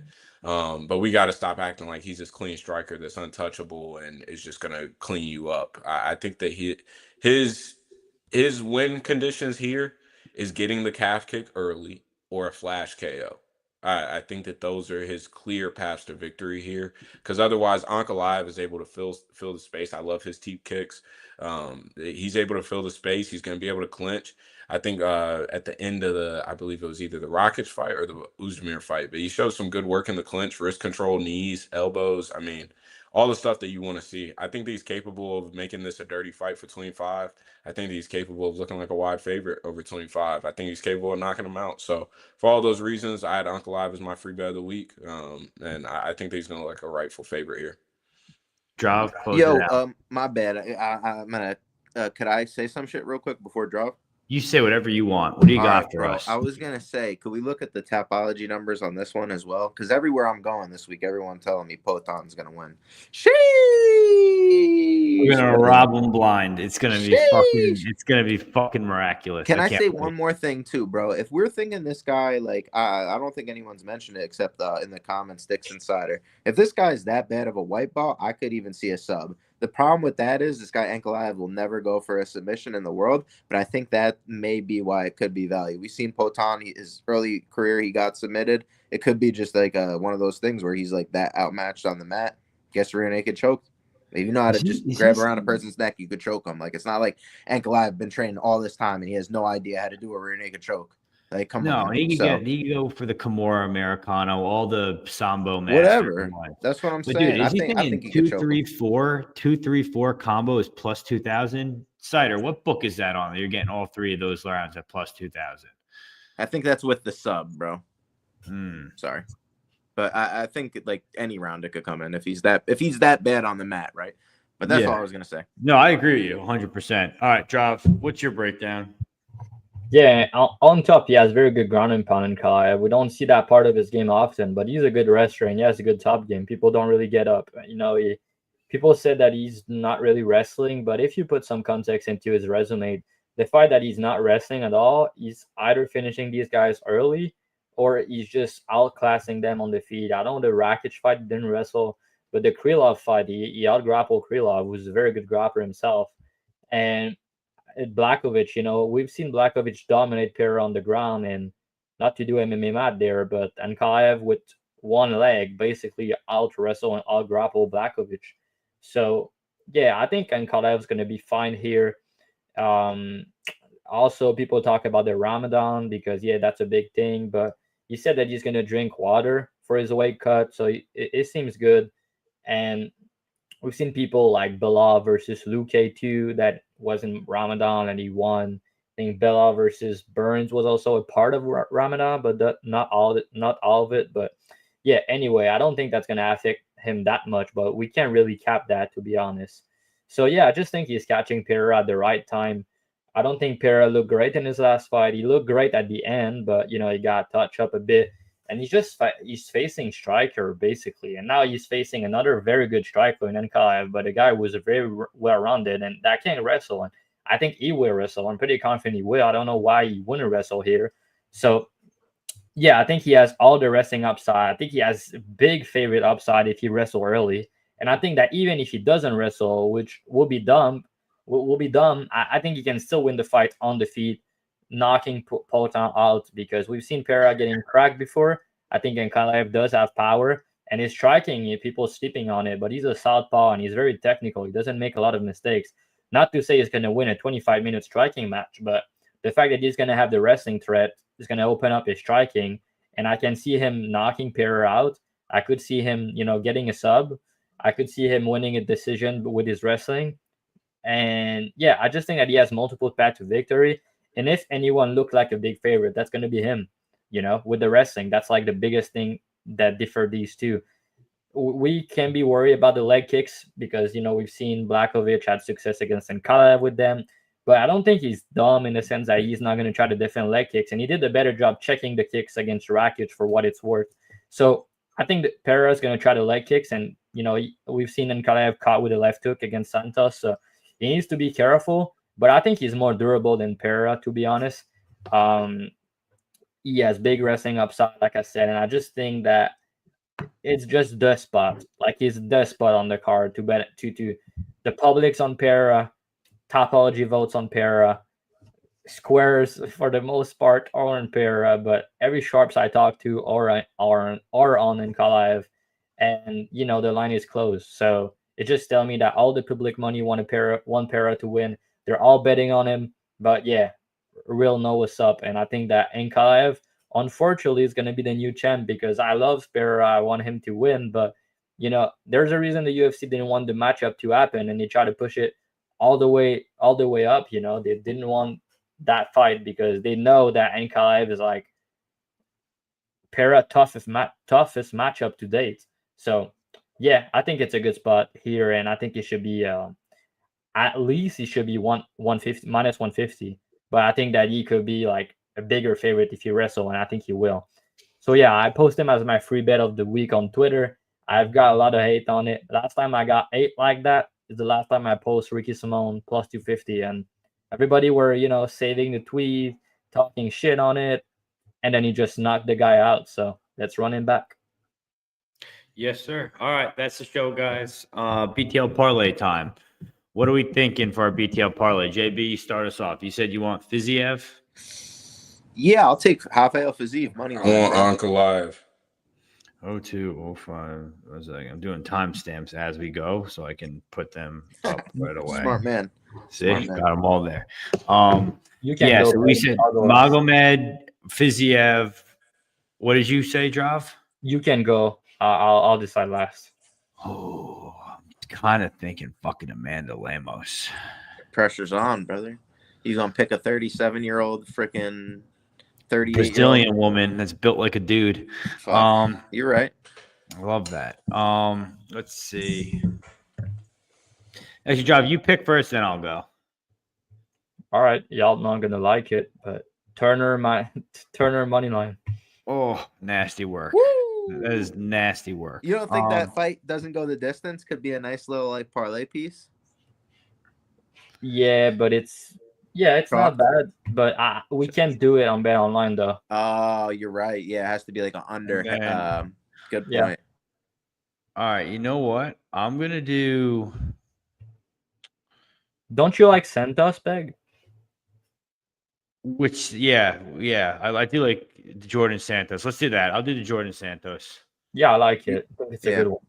Yeah, what odds All right. Tucker give us? So yeah, Fiziev minus 170, Ankalaev minus 105, Turner plus 113, Santos minus 182, plus 923 on Bet Online.